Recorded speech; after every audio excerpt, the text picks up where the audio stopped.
இந்த ராத்திரி வேளையிலும் நாம் வருகைக்கு அடுத்த காரியங்கள், சில காரியங்களை நாம் பார்த்துவிட்டு நாம் ஜெபித்து முடிக்கப் போகிறோம். ஒரு வசனத்தை நாம் வாசிக்கலாம். தானியேல் தீர்க்கதரிசன புஸ்தகம் 12ஆம் அதிகாரம் 4வது வசனத்தை வாசிங்க. தானியேல் 12:4 வாசிங்க. கண்களை மூடுவோம். நல்ல தகப்பனே, எங்கள் சர்வ வல்லமை உள்ள ஆண்டவரே, இந்த அருமையான நேரத்திற்காக உமக்கு ஸ்தோத்திரம். இந்த 4 நாட்கள் உடைய கிருபை, இரக்கம், தயவு கூடந்ததுக்காக நன்றி. எத்தனையோ இயற்கை காரியங்களுக்கு தாண்டி தேவனாய் கர்த்தர் எங்களுக்கு உதவி செய்து கொண்டிருக்கிறபடினா நமக்கு ஸ்தோத்திரம். உடைய வார்த்தைகளை கேட்க தூரத்திலிருந்து ஆண்டவரே, இந்த மழையையும் பொருட்படுத்தாமல் வந்திருக்கிற ஜனங்களுக்காக உமக்கு ஸ்தோத்திரம். இந்த வசனத்தின் மேல் இவர்கள் வைத்திருக்கிற தாகத்துக்காக உமக்கு நன்றி. வந்த ஜனங்களை வெறுமனே அனுப்பாமல் உடைய வசனத்தை தந்து நீர் அனுப்ப போகிற தயவுக்காக உமக்கு ஸ்தோத்திரம். தேவனாகிய கர்த்தர் அவர்கள் திரும்பி போகும் பொழுது உடைய வருகைக்கு ஆயத்தப்பட்டவர்களாக, வசனத்தை ஏற்றுக்கொண்டவர்களாய் திரும்பி போக கிருபை பாராட்டும். உடைய மகிமை மூடிக்கொள்ளட்டும்.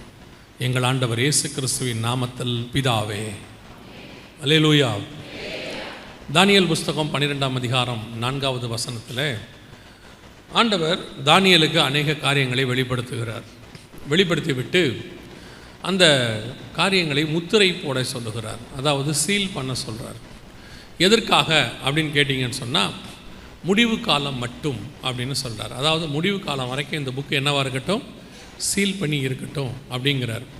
அது உள்ள முடிவு காலத்தை குறித்த சில காரியங்களை ஆண்டவர் சொல்லி வச்சதுனால அந்த புஸ்தகம் சீல் பண்ணப்பட்டிருக்கட்டும், முடிவு காலம் வரும்போது அதை ஓப்பன் பண்ணிக்கலாம் அப்படின்னு அர்த்தம். அந்த புஸ்தகம் எப்பொழுது ஓப்பன் பண்ணப்படுகிறதோ அப்பொழுது என்ன காலம் வந்துருச்சுன்னு அர்த்தம், முடிவு காலம் வந்துருச்சுன்னு அர்த்தம். 6ஆம் அதிகாரம் வெளிப்படுத்தின விசேஷம் 1வது வசனத்தை வாசிங்கள்.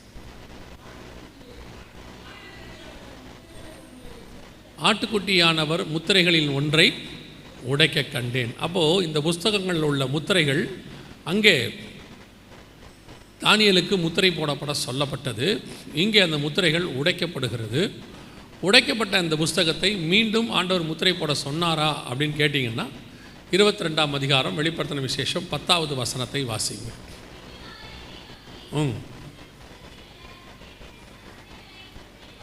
முத்திரை போட வேண்டாம், காலம் சமீபமாயிற்று என்றார். ஆண்டவர் புஸ்தகத்தை முத்திரை போட வேண்டாம் என்று சொல்லிவிட்டார். 6ஆம் அதிகாரத்தில் முத்திரை உடைக்கப்பட்டு விட்டது. அப்படியானால் 6ஆம் அதிகாரத்தில் முடிவு காலத்துக்குரிய காரியங்கள் எல்லாம் வரிசை கிரமமாக கொடுக்கப்படுகிறது. முடிவு காலம் என்பது எப்பொழுதுக்குரியது அப்படின்னு கேட்டிங்கன்னு சொன்னால், நாம் நேற்று வாசித்தோம் ஓசியா 3:4-5 எப்பொழுது இஸ்ரவேல் புத்திரர் திரும்பி வருகிறார்களோ, நாம் நேற்று முன்தினம் பார்த்தோம். எப்போ இஸ்ரவேல் புத்திரர் திரும்பி வருகிறார்களோ அது என்ன காலம், முடிவு காலம், கடைசி காலம் என்று அர்த்தம். 1918 அவர்கள் திரும்பி வருகிறார்கள். 1948 ராஜ்யபாரம் ஃபார்ம் பண்ணப்பட்டு விட்டது. எனவே முடிவு காலம் அப்பொழுதே தொடங்கிவிட்டது. அப்படியானால் முத்திரைகளின் புஸ்தகம் அப்பொழுதே உடைக்கப்படுகிற காலகட்டம் வந்துவிட்டது என்று அர்த்தம். ஒரு சிலர் இந்த முத்திரைகளை குறித்து சொல்லும் பொழுது வேறு கருத்துகள் இருக்கிறது. ஒரு சிலர் என்ன சொல்கிறாங்கன்னா, சபை எடுத்துக்கொள்ளப்பட்ட பின்பு இந்த முத்திரைகள் உடைக்கப்படும் அப்படின்னு சொல்கிறாங்க. ஒரு சிலர் என்ன சொல்கிறாங்கன்னா, சபை எடுத்துக்கொள்ளப்படுவதற்கு முன்பே இந்த முத்திரை உடைக்கப்படும் அப்படின்னு சொல்கிறாங்க. அதுக்கு ஒவ்வொருத்தரும் ஒவ்வொரு காரணம் சொல்கிறாங்க. உதாரணமாக, இது இப்போ இல்லைங்க, இதெல்லாம் வருகைக்கு பின்னாடி தான் உடைக்கப்படும் முத்திரைகள் அப்படிங்கிறதுக்கு என்ன காரணம் அப்படின்னு கேட்டிங்கன்னு சொன்னால், 4ஆம் அதிகாரம் வெளிப்படுத்தின விசேஷத்தில் ஆண்டவர் யோவானை பார்த்து, இங்கே ஏறி வா, இவைகளுக்கு பின்பு சம்பவிப்பதை நான் உனக்கு காண்பிப்பேன் அப்படின்னு சொல்லும் பொழுது 3ஆம் அதிகாரம் வரைக்கும் அங்கே சபையின் காரியங்கள் சொல்லப்படுகிறது. 2-3 அதிகாரங்களில் 7 சபைகளை குறித்து சொல்லப்படுகிறது. அந்த 3ஆம் அதிகாரத்தில் சபையின் காலங்கள் முடிவடைகிறது. 4ஆம் அதிகாரத்தில் இங்கே ஏறிவான்னு சொல்கிறது சபை பரலோகத்துக்கு போயிடுது அப்படின்னு சொல்கிறாங்க. ஆனால் வேதத்தை பொறுத்த வரைக்கும் யோவானை ஆண்டவர் சபைக்கு அடையாளமாய் சொல்லவே இல்லை. சபைக்கு அடையாளமாக ஸ்திரீயை சொல்லியிருக்கிறார், புதிய எருசலேமை சொல்லியிருக்கிறார், உன்னத பாட்டில் மணவாட்டியை சொல்லியிருக்கிறார். பல இடங்களில் இருக்குது. ஆனால் ஒரு இடத்தில் கூட யோவானை சபைக்கு அடையாளமாக சொல்லலை. இங்கே ஏறிவா என்று சொன்னது யோவானையும் அல்ல. 4ஆம் அதிகாரத்தில் பரலோகத்தை போய் தரிசனத்தை பார்க்கிற யோவான் 5ஆம் அதிகாரத்திலோ எந்த இடத்திலும் சபை பரலோகத்தில் இருப்பதாக சொல்லப்படவில்லை, சபையை பார்த்ததாகவும் சொல்லவில்லை. இன்னும் சொல்ல போனால் சபை எப்பொழுது பரலோகத்தில் காணப்படுகிறது என்பதற்கு வசனம் எங்கே இருக்குன்னா 7ஆம் அதிகாரம் வெளிப்படுத்தின விசேஷம் 9வது வசனத்தில் அதுக்கான வசனம் இருக்குது. இவைகளுக்கு பின்பு நான் பார்த்தபோது சகல கோத்திரத்திலிருந்தும் இருக்கா, பாஷைக்காரர்ந்தும் ஜனங்களிலிருந்தும் மீட்கப்பட்டதும் ஒருவரும் எண்ணக்கூடாதமான திரளான கூட்டமாகிய ஜனங்கள் வெள்ளை அங்கிகளை தரித்து கொண்டு தங்கள் கைகளில் குருத்தோலைகளை பிடித்து கொண்டு சிங்காசனத்திற்கு முன்பாகவும் ஆட்டுக்குட்டியானவருக்கு முன்பாகவும் நிற்க கண்டேன் அப்படின்னு இருக்கு. ஸோ இங்கே தான் சபை பரலோகத்தில் நிற்கிது. சிங்காசனத்திற்கு முன்பாக உலகத்தில் இருக்கிற எல்லா கோத்திரத்திலிருந்தும் மீட்கப்பட்ட ஜனங்கள் அங்கே நிற்கிறார்கள் அப்படின்னு இருக்கு. எனவே 7ஆம் அதிகாரத்தில் தான் சபை பரலோகத்துக்கு போகிறது. 6ஆம் அதிகாரத்தில் நடைபெறுகிற சம்பவங்கள் ஒன்றன் பின் ஒன்றாக வருகைக்கு முன்பாக நடைபெற வேண்டும். அதில் 6ஆம் அதிகாரத்தின் காரியங்கள் நடைபெற ஆரம்பித்து பல வருஷங்கள் ஆகிறது. இதில் என்ன ஒரு விஷயம் அப்படின்னா, இந்த சம்பவங்கள்லாம் நடக்குது அப்படிங்கிறதே நமக்கு தெரியாது. அது ஆண்டவர் சொல்கிற மாதிரி தான், நான் என்னுடைய மகத்துவங்களை அவர்களுக்கு எழுதி கொடுத்தேன், அவர்களோ அதை இயேசு கிறிஸ்துவிட்ட வருகைக்கான அடையாளங்களை கேட்டபோது முதல் 7 வசனங்களுக்கு அடையாளங்களை சொல்லிவிட்டு இவைகளெல்லாம் வேதனைகளுக்கு ஆரம்பம் என்று சொன்னார். உபத்திரவ காலத்துக்கு முன்பதாக நடைபெற வேண்டிய 7 அடையாளங்கள் அங்கே இருக்கு. அந்த 7 அடையாளங்களுக்கான எல்லா காரியங்களும் இந்த 6ஆம் அதிகாரம் வெளிப்படுத்தின விசேஷத்தில் இருக்கும். ஒன்றன் பின் ஒன்றாக அங்கே கொடுக்கப்பட்டிருக்கும். எனவே இந்த 6ஆம் அதிகாரத்தில் நடக்கிற சம்பவங்கள் உங்களுக்கு ஏன் இந்த விளக்கத்தை நான் கொடுத்துட்டு போகிறேன் அப்படின்னு கேட்டிங்கன்னா, நான் ஒவ்வொரு கூட்டத்திலும் இந்த விளக்கத்தை கொடுக்குறேன். என்ன காரணம்னா, ஒரு சாரார் இல்லைங்க அவர் முத்திரைகள்லாம் உடைக்கப்பட்டுச்சுன்னு தப்பாக சொல்கிறாரு, அப்படிலாம் இல்லை அப்படின்றாங்க. சரி, காரணம் சொல்லுங்கன்னா காரணமும் சொல்ல மாட்டேங்கிறாங்க. என்ன வசனம் இருக்குன்னா வசனமும் சொல்லலை, எங்களுக்கு அப்படி சொல்லி கொடுத்தாங்க அப்படிங்கிறாங்க. அவங்களுக்கு சொல்லி கொடுத்தா நாம் ஆராய்ந்து பார்க்க வேண்டியது நம்முடைய அவசியம். பவுல் எழுதி கொடுத்த வசனத்தையே பெரையா பட்டணத்தார் என்ன பண்ணாங்களாம், ஆராய்ந்து பார்த்தார்கள். தெசலோனிக்கர் என்ன பண்ணாங்களாம், ஆராய்ந்து பார்த்தார்கள். நாம் ஆராய்ந்து பார்த்து நலமானதை பிடித்து கொள்ளுங்கள்னு வசனம் சொல்லுது தீர்க்க தரிசனத்தில். எனவே யார் சொன்னாலும் சரி, நலமானதை பாருங்கள், கரெக்டாக இருக்குதான்னு பாருங்கள், வசனத்துக்கு ஒத்து போதான்னு பாருங்கள். ஒத்து போகிற விஷயத்தை வைத்து கொள்ளுங்கள், ஒத்து போகாத விஷயத்தை விட்டு விடுங்கள். ஆனால் இன்றைக்கி நிறைய பேர் வசனமே அதுக்கான ப்ரூஃபே கொடுக்காம இல்லை இப்படித்தான் அப்படின்னு சொல்கிறாங்க. எப்படிப்பா சொல்கிற, எங்களுக்கு அப்படி தான் சொன்னாங்க. சரி, அதுக்கு என்னப்பா விளக்கம்? இல்லை, அதான் சொல்கிறேன், 6ஆம் அதிகாரத்தில் நடைபெற வேண்டிய சம்பவங்கள் நம்முடைய காலகட்டத்துக்கு உரியது, நடைபெற்று கொண்டு இருக்கிறது. ஏன் இதை உங்களுக்கு நாங்கள் சொல்லிட்டு போகிறேன் அப்படின்னு கேட்டிங்கன்னா, இந்த சம்பவங்கள் நடைபெறுகிற காலகட்டத்தில் இருக்கிறோம். அந்த சம்பவங்கள் உச்ச நிலைமைக்கு போய்கொண்டே இருக்கிறது. நீங்கள் அறியாமையில் இன்னும் காலம் செல்லும்னு வெயிட் பண்ணிக்கிட்டே இருந்தீங்கன்னா காலம் நிறைவேறினது உங்களுக்கு தெரியாமல் போயிடும். இயேசு காலம் நிறைவேறின போது முதலாவதாக இஸ்ரவேலுக்குள்ளே வந்தார், பெத்லகேமிலே பிறந்தார். ஆனால் அவர் பிறந்தது யாருக்கு தெரியல, இஸ்ரவேல் ஜனங்களுக்கு தெரியல, ராஜாவுக்கு தெரியல, யாருக்குமே தெரியல. யாரோ ஒரு வான சாஸ்திரிகள் வெளியூர்லேருந்து வந்து சொல்கிறாங்க, கிழக்கிலிருந்து வந்து சொல்கிறாங்க, இந்த மாதிரி இஸ்ரவேலில் ராஜா பிறந்திருக்கிறாரு. அதுக்கு அப்புறம்தான் ஏரோதும் வேதபாரகர்களும் என்ன செய்கிறாங்க, ஆராய்ந்து பார்க்குறாங்க. அந்த மாதிரி பல நேரங்களில் நடந்த சம்பவம் நமக்கு என்ன செய்ய மாட்டேங்குது, தெரிய மாட்டேங்குது. இன்னும் காலம் செல்லும்னு வெயிட் பண்ணிக்கிட்டே இருக்கிறோம். நாம் இப்பொழுது 6ஆம் அதிகாரம் வெளிப்படுத்தின விசேஷத்தில் மிக முக்கியமான காலகட்டத்துக்குள் கடந்து போயிருக்கிறோம். எந்த காலகட்டத்தில் இருக்கிறோம், இப்போ நம்ம எதை கிராஸ் பண்ணி வந்திருக்கிறோம் அப்படின்னு கேட்டிங்கன்னா, சில வருஷங்களுக்கு முன்பாக அந்த 6ஆம் அதிகாரத்தில் 4வது வசனத்தில் ஒரு முத்திரையை குறித்து சொல்லப்பட்டிருக்கிறது. இதற்கு ஒரு விளக்கமாக 24ஆம் அதிகாரம் மத்தியில் இயேசுகிட்ட வருகைக்கான அடையாளங்களை கேட்டபோது அவர் ஒவ்வொரு அடையாளமாக சொல்லிக்கிட்டே வர்றாரு. அதில் கொள்ளை நோய்கள்னு ஒன்று சொல்கிறார். நீங்கள் வாசிக்கும்போது ஜனத்துக்கு விரோதமாய் ஜனம், ராஜ்யத்துக்கு விரோதமாய் ராஜ்யம், பஞ்சங்கள், கொள்ளை நோய்கள் அப்படின்னு இருக்குது. அந்த கொள்ளை நோய்கள் வரும் அப்படின்னு சொன்னார். அதற்கான விளக்கங்கள், பஞ்சம் அதுக்கான விளக்கம் 6ஆம் அதிகாரத்தில் இருக்குது, கொள்ளை நோய் அதற்கான விளக்கம் இருக்கிறது. அங்கே யுத்தங்களின் செய்திகளையும் கேள்விப்படுவீர்கள், அது அங்கே இருக்கிறது. அநேகர் என் நாமத்தை தரித்து கொண்டு வருவார்கள், அதுவும் அங்கே இருக்குது. எல்லாமே 6ஆம் அதிகாரத்தில் கொடுக்கப்பட்டிருக்கிறது. நாம் அதை கொஞ்சம் தீர விசாரித்து படிக்க வேண்டியது மட்டும் நம்முடைய வேலை. இப்போது 6ஆம் அதிகாரம் 4வது வசனம் வெளிப்படுத்தின விசேஷத்தை வாசியுங்கள். 6:4 வாசியுங்கள்.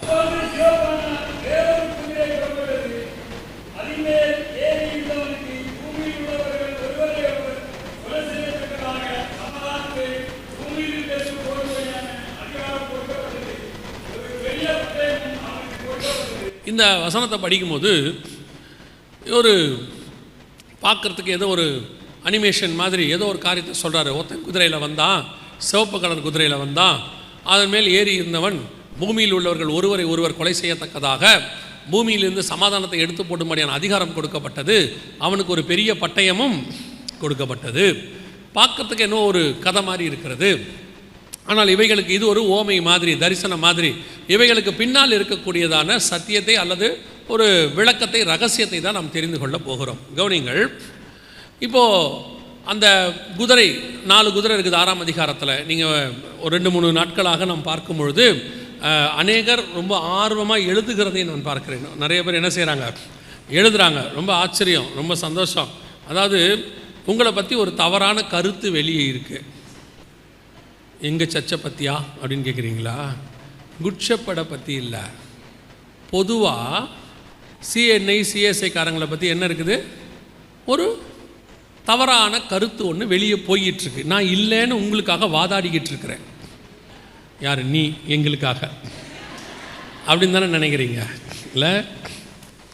என்ன கருத்து போயிட்டுருக்குதுன்னா, இவங்கெல்லாம் வசனம் ரொம்ப நேரம் கேட்க மாட்டாங்க, 20 நிமிஷத்துக்கு மேலே பேசினா கேட்க மாட்டாங்க, 25 நிமிஷம் ஆனால் ஏஞ்சி போயிடுவாங்க அப்படின்னு உங்களை பற்றி என்ன சொல்கிறாங்க, தப்பாக சொல்லிகிட்டு இருக்கிறாங்க. நானும் 4 நாளாக பார்க்குறேன், 1.5 மணி நேரத்துக்கு மேலே உட்காந்து வசனம் கேட்டுக்கிட்டே இருக்கிறீங்க இல்லை? நான் என்ன சொல்கிறேன்னா, நம்ம அம்மாக்கள் சாப்பாடு கொடுக்கும்போது பார்த்துருக்கீங்களா? நான் எப்பவும் சொல்லுவேன், அந்த காலத்து அம்மாவுக்கும் இந்த காலத்து அம்மாவுக்கும் என்ன வித்தியாசம்னா, அந்த காலத்து அம்மா தோசை கொடுக்கும்போது இன்னும் வேணுமான்னு கேட்பாங்க, இந்த காலத்து அம்மா தோசை கொடுக்கும்போது போதுமான்னு கேட்பாங்க. 2 பேருக்கும் தோசை ஒன்று தான், வித்தியாசம் கேட்குறதா இருக்குது இல்லையா? அப்போ என்ன சொல்லுவாங்கன்னா, என்னடா உடம்பு வச்சுருக்கிற, நல்லா சாப்பிட்றா, அப்போ தான் நல்லா இருக்க முடியும்பாங்க. இப்போ என்ன சொல்கிறாங்கன்னா, சாப்பிட்டு எப்படி இருக்கிற பாரு அப்படிங்கிறாங்க. புரியுதா? பல நேரங்களில் உங்களுக்கு சாப்பாடு குறைவாய் கொடுக்கப்படுகிறது.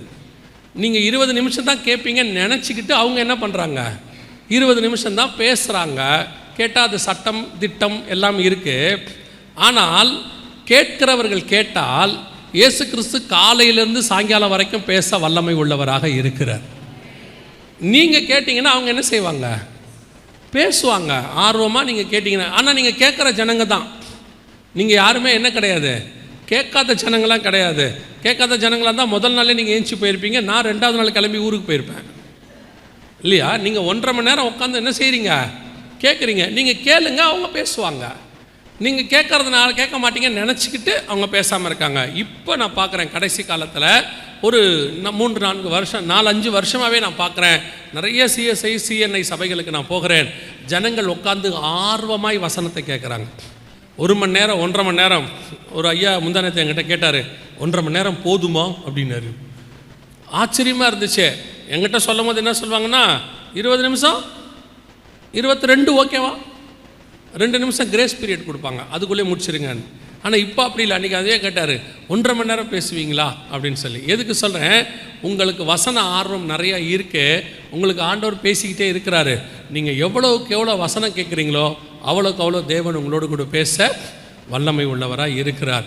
அதனால் நல்ல வசனத்தை வாசிங்க, படிங்க, நல்ல வசனம் பேச சொல்லுங்கள். பேசுவாங்க. நீங்கள் கேட்டிங்கன்னா அவங்க பேச போகிறாங்க. ஆர்வம்னா கண்டிப்பாக என்ன செய்ய போகிறாங்க, பேச தான் போகிறாங்க. அதனால் எதுக்கு சொல்கிறேன்னா, இந்த ஒவ்வொரு வசனத்தையும் கொஞ்சம் உட்காந்து தியானித்து படிக்கணும். படிச்சிங்கன்னா அநேக காரியங்களை ஆவியானவர் உங்களோடு கூட பேச வல்லமை உள்ளவராக இருக்கிறார். இப்போ இதில் 6ஆம் அதிகாரத்தில் நீங்கள் வாசிக்கும் போது அங்கே பாருங்கள், இந்த குதிரைன்னெலாம் வரும், 4 குதிரை அப்படின்னு வரும். இந்த குதிரை என்பது எதுக்கு நான் இதை சொல்ல வந்தேன்னா, அந்த எழுதுகிற ஜனங்களை இப்போ நான் பார்க்குறேன். உங்களில் நிறைய பேர் என்ன செய்கிறீங்க, எழுதுறீங்க. அதனால் பேசவும் நமக்கு இஷ்டமாக இருக்குது.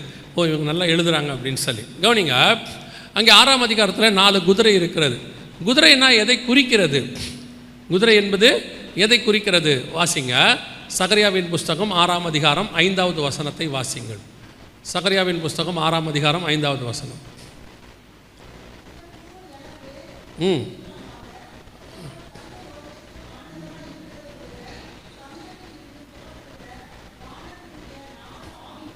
அப்போ 4 குதிரைகளுக்கு என்ன விளக்கம்?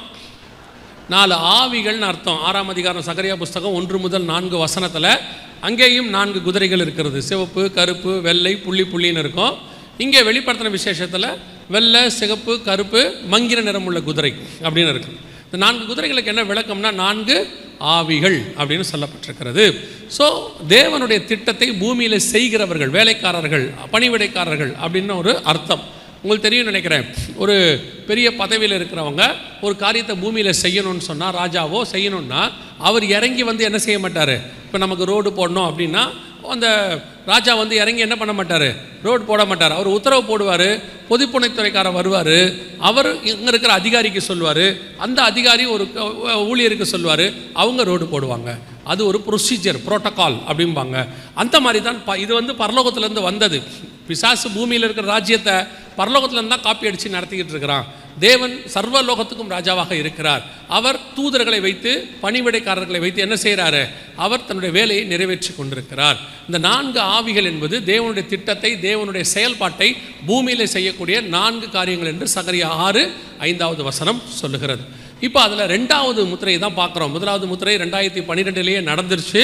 இப்போ நம்ம அதை பார்க்கறதுக்கான நேரம் இல்லை, அதனால தான் சொல்கிறேன். 2வது முத்திரை பார்த்தீங்கன்னா குதிரை அப்படின்னு இருக்குது. குதிரைன்னா கர்த்தருடைய ஆவி.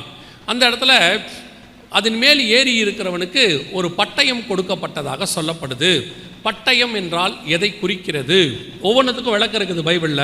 நம்ம வசனத்திலேருந்து எடுத்துக்கணும், யூகிக்கக்கூடாது. நான் ரொம்ப இன்சிஸ்ட் பண்ணி உங்களுக்கு சொல்கிறேன், இந்த வேத வசனத்தை என்ன செய்யாதீங்க, அசியூம் பண்ணாதீங்க. இதுவாக இருக்கலாமோ, அதுவாக இருக்கலாமோ, இதுவாக இருக்க வாய்ப்பு இருக்கிறதா அப்படின்னு நினைக்காதீங்க. நமக்கு அந்த வேலையை கர்த்தர் என்ன செய்யலை, கொடுக்கல. ஏன்னா நம்ம யூகிச்சா தப்பாக தான் என்ன செய்வோம், யூகிப்போம் இல்லையா? நம்முடைய யூகம் தப்புங்கிறது உங்களுக்கு எங்கேயே தெரிஞ்சிருக்கணும்னா, பொண்ணு பார்க்க போகும்போதே தெரிஞ்சிருக்கணும். அங்கேயே நீங்கள் ஒன்று யூகிச்சிங்கல்ல, இது கரெக்டாக இருக்கும்னு இருந்துச்சா? இவங்களே சொல்கிறாங்க இல்லைன்னு, இல்லை? ஆமாம். அதனால் நம்மளை யூகிக்கிற வேலையை கர்த்தர் என்ன செய்யலை, நமக்கு கொடுக்கவே இல்லை.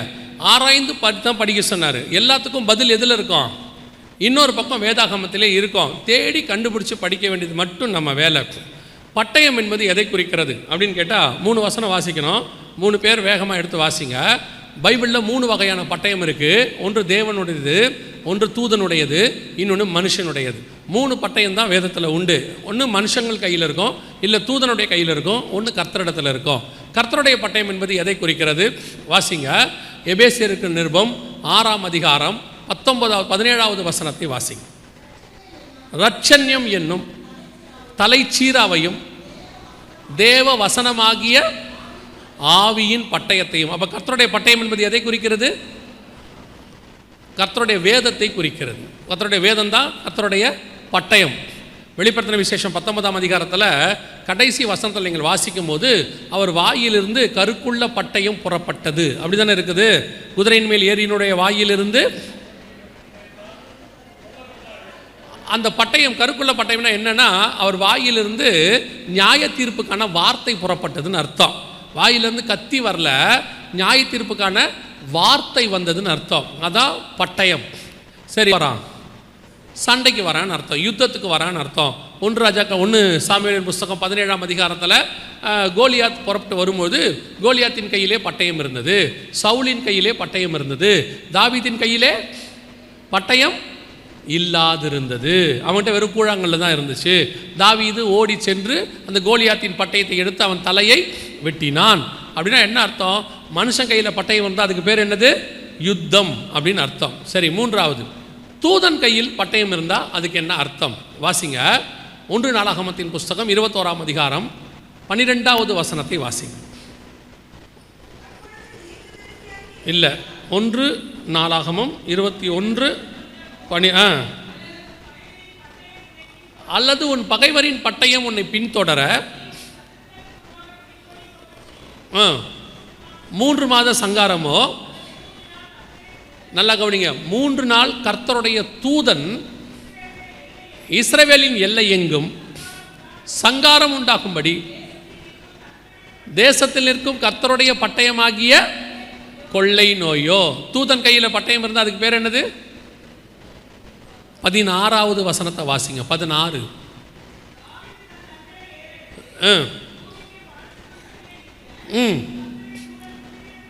கர்த்தருடைய தூதன் உருவின பட்டயத்தை பிடித்து,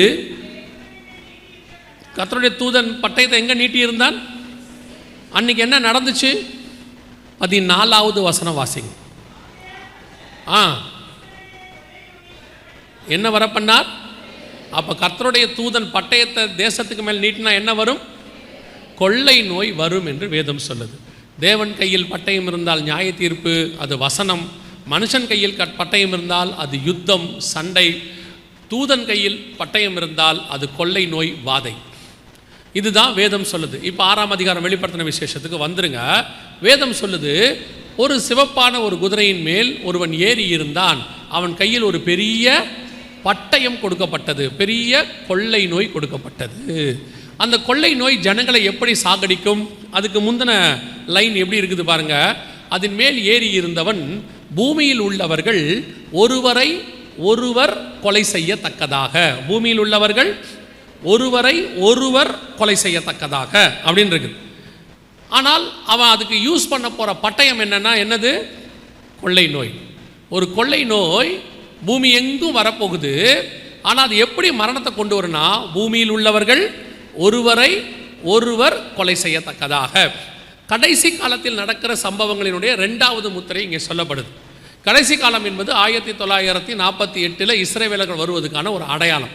அதாவது அவங்க தேசத்தை மீண்டும் கட்டி கொண்டது கடைசி காலத்துக்கான அடையாளம் என்று வேதம் சொல்லுது. நேற்று கூட வாசித்தோம், எசேக்கியேல் 38:8 கடைசி நாட்களில் அவர்கள் திரும்பி வருவார்கள் என்று சொல்லி.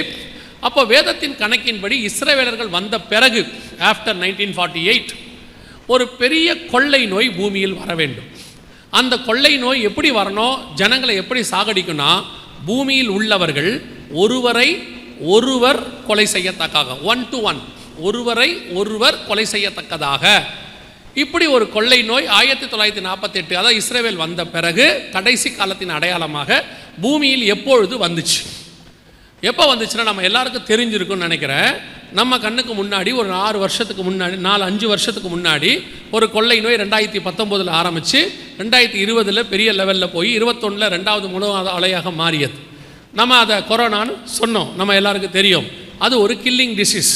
ஆனால் அந்த கில்லிங் டிசீஸ் கொரோனா கொள்ளை நோய் பூமி முழுக்க எப்படி போச்சு? இது உண்டானது ஊகான் மாநிலத்தில், சைனாவில் ஒரு மார்க்கெட்டுன்னு அவங்க சொல்கிறாங்க, லேபுன்னு இன்னொருத்தர் சொல்கிறாங்க. ஆனால் ஏதோ ஒரு இடத்துல அது என்னவாச்சு? உருவாச்சு. அங்கே உருவானது ஏறக்குறைய 185 நாடுகளுக்கு பரவியது. ஐநா சபையில் கணக்கின்படி இருக்கிற நாடுகள் எல்லாத்துக்கும் பரவச்சு. 2 தீவுக்கு மட்டும் போகலை, எல்லா இடத்துக்கும் போச்சு. போன இடத்துல எல்லாம் மரணத்தை உண்டாக்கியது. நல்லா தெரிஞ்சுக்கொள்ளுங்க, சில கொள்ளை நோய் பரவும், மரணம் வராது. நீங்கள் இந்த மெட்ராஸை அப்படின்னு கேள்விப்பட்டிருப்பீங்க, பார்த்துருக்கீங்களா? கேள்விப்பட்டிருக்கீங்களா? கண் வலி வரும், அது பரவும், ஆனால் என்ன வராது? மரணம் வராது. சில வியாதி இருக்குது, அது பரவாது, ஆனால் மரணம் வரும். கேன்சர் இருக்குல்ல, அது என்ன செய்யாது? பரவாது, ஆனால் மரணம் மட்டும் கண்டிப்பாக அது கொள்ளை நோய் தான். ஏன்னா அதுக்கு மருந்தே இல்லைன்னு சொல்கிறோம், கொள்ளை நோய் தான், மரணம் வரும். சில வியாதி நல்லா பரவும், ஆனால் மரணத்தை கொண்டு வராது. அது பெரிய லெவலில் வியாதியாக இருக்கும், சில இடத்துக்கு மட்டும்தான் வரும்.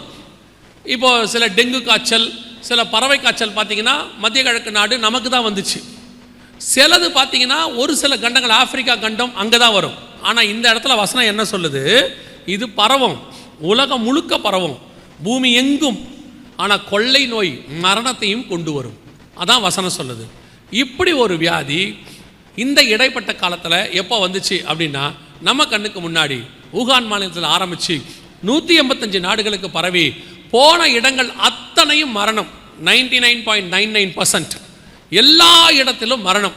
2 தீவுகளுக்கு மட்டும் வரவில்லை என்று வேதம் சொல்லுது, உலகம் சொல்லுது, UN ரிப்போர்ட் இருக்கு. மற்ற எல்லாருக்கும் வந்துடுச்சு. இந்த கொள்ளை நோய் எப்படி பரவுச்சு? இந்த கொள்ளை நோய் எப்படி பரவுச்சு? சில கொள்ளை நோய் காற்று வழியாக பரவும், சிலது தண்ணி வழியாக பரவும். எய்ட்ஸு ஒரு ஆள்லேருந்து இன்னொரு வழியாக ரத்தத்தின் வழியாக பரவும். ஆனால் இது ஒன்று மட்டும்தான் ஒரு மனுஷன்லேருந்து இன்னொரு மனுஷன் வழியாக பரவுச்சு. அதனால தான் என்ன சொன்னாங்க, நீங்கள் மறந்துருக்க மாட்டீங்க, தனித்திரு, நம்ம தமிழில் சொல்லியிருந்தாங்க, இங்கே என்ன சொன்னாங்கன்னு தெரியாது, தனித்திரு, விழித்திரு, விலகீரு அப்படின்னாங்க. இங்கிலீஷில் ஒரே வார்த்தை குவாரண்டைன். ஏன் அப்படி பண்ணாங்க? எல்லாரையும் எதுக்கு விலகி இருக்க சொன்னாங்க? இந்த கிருமி ஒரு குறிப்பிட்ட டிஸ்டன்ஸ் வரைக்கும் தான் என்ன செய்யும்? ட்ராவல் பண்ணும், அதுக்கு மேலே போகாது. அது ஒரு 6 அடி 3 அடி 6 அடிக்குள்ளே தான் போகும், அதுக்கு மேலே அது என்ன செய்யாது? போகாது. அப்போ இது காற்று வழியாக பரவாது, தண்ணி வழியாக பரவாது. பரவறதுக்கு ஒரே வழி தான் இருக்குது. யார் வழியாக பரவணும்? மனுஷன் வழியாக மட்டும்தான் பரவணும், வேறு வழியாக பரவாது. கொஞ்சம் திடீர்னு கொரோனா உச்சத்துக்கு போகும்போது சொன்னாங்க நோட்டு வழியாக பரவுதுன்னாங்க. அது நோட்டு வழியாலாம் பரவலை. ஒரே வழி தான், மனுஷன்தான்.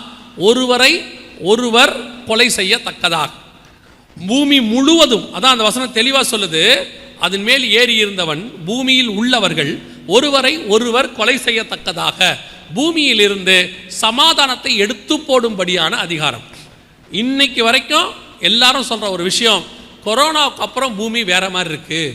பொருளாதாரத்துலேயும் சரி, பஞ்சத்துலேயும் சரி, உணவு தட்டுப்பாட்டிலையும் சரி, எல்லாத்துலேயும் பூமி என்னவாயிருச்சு, வேற நிலைமைக்கு போயிடுச்சு. அதோட பூமியானது, அதுக்கு பல காரணங்கள் சொல்கிறாங்க. அதில் ஒன்று, இந்த வேக்சின் வாங்கினாங்க இல்லையா, ஒரு வேக்சின் $35, ஒருத்தருக்கு 2 அல்லது 3 போட சொன்னாங்க. ஒரு ஷாட்டுக்கே $35, 2 போடணுன்னா $70. $70 இந்தியா பணத்துக்கு பார்த்தீங்கன்னா ஏறக்குறைய 5400 5000 வச்சுக்கோங்க ஒரு ஆளுக்கு. கிட்டத்தட்ட 100 கோடி போட்டிருக்கிறோம். அப்படின்னா எவ்வளோ செலவாயிருக்கும் பாருங்க. அப்போ ஒரு நாடு இதை தாங்காது. இந்தியா போன்ற பெரிய நாடுகளே தாங்காதுன்னா, ஸ்ரீலங்கா, தாய்லாந்து, சின்ன சின்ன நாடுகள் இதெல்லாம் என்ன செய்ய முடியாது, தாங்க முடியாமல் அதுக்கப்புறம் மிகப்பெரிய வறுமையில் போய் பூமியிலேருந்து சமாதானமே போயிடுச்சு. இது ரிப்போர்ட், வேர்ல்டு ரிப்போர்ட். ஆனால் பைபிள் சொல்லுது, பூமியில் உள்ளவர்கள் ஒருவரை ஒருவர் கொலை செய்யத்தக்கதாக பூமியிலிருந்து சமாதானத்தை எடுத்து போடும்படியான அதிகாரம். இது நடைபெற்றது நம்ம கண்ணுக்கு முன்னாடி ஒரு 4 வருஷத்துக்கு முன்னாடி நடந்துச்சு. இதை பற்றி துல்லியமாக நம்முடைய ஆண்டவர் எழுதி வச்சிருக்கிறாரு. இன்னும் மட்டும் இல்லை, இதை கொள்ளை நோயின்னு ஏற்கனவே ஆண்டவர் மத்திய 24 சொல்லி வச்சிருக்கிறாரு. சரி, இப்போ இவ்வளோ காரியங்கள் பைபிளில் இருக்குது, ஏன் நாம் இதை தெரிஞ்சுக்கல, ஏன் நாம் இதை புரிஞ்சிக்கல? நம்ம ஒரே வார்த்தை இல்லை ஒரு 2-3 காரணம் சொல்லிடுவோம். என்ன சொல்லிடுவோம், வெளிப்படுத்தின விசேஷம் புரியவே புரியாதுங்க, அது என்ன படித்தாலும் புரிய மாட்டேங்குது. இது எப்படி இருக்குதுன்னு கேட்டிங்கன்னா, நம்ம பையன் சொல்லுவான்ல, எனக்கு என்னவோ மேக்ஸ் வரவே மாட்டேங்குது. ஏன்டா வர மாட்டேங்குது? அதுக்கு 2 காரணம் சொல்லுவான். டீச்சர் ஒழுங்காகவே பாடம் நடத்த மாட்டாங்க. அதுக்கு நாம் உடனே என்ன சொல்லிடுவோம், சர்ச்சில் நடத்துகிறதே இல்லை அப்படிங்கிறோம் இல்லையா? இன்னும் கொஞ்சம் ஒரு காரணம் சொல்லிடுவோம். என்ன சொல்லிடுவோம், நான் இதை படிக்கணும்னா அதுக்கு ரொம்ப அறிவு வேணும், பைபிள் காலேஜெலாம் போயிருக்கணும் அப்படிம்பாங்க. நல்லா தெரிஞ்சுக்கொள்ளுங்க, வெளிப்படுத்தின விசேஷம் படிக்கிறதுக்கு படிப்பறிவு தேவையில்லை என்பதற்கு முழு ஆதாரம் என்னன்னா, வெளிப்படுத்தின விசேஷத்தை ஆண்டவர் யாருக்கு கொடுத்தாரு? யோவானை குறித்து அப்போஸ்தலர் நடவடிக்கைகள் சொல்லுகிறது, படிப்பறிவில்லாத எங்களை கொண்டு கர்த்தர் இப்படிப்பட்ட காரியத்தை செய்தார்னு இருக்கு. யோவானுக்கே என்ன இல்லையாமா, படிப்பறிவு இல்லை. அதாவது ஸ்கூல் பக்கம் போல, அவருக்கு இருந்ததெல்லாம் தேவ அறிவு, ஞானம்.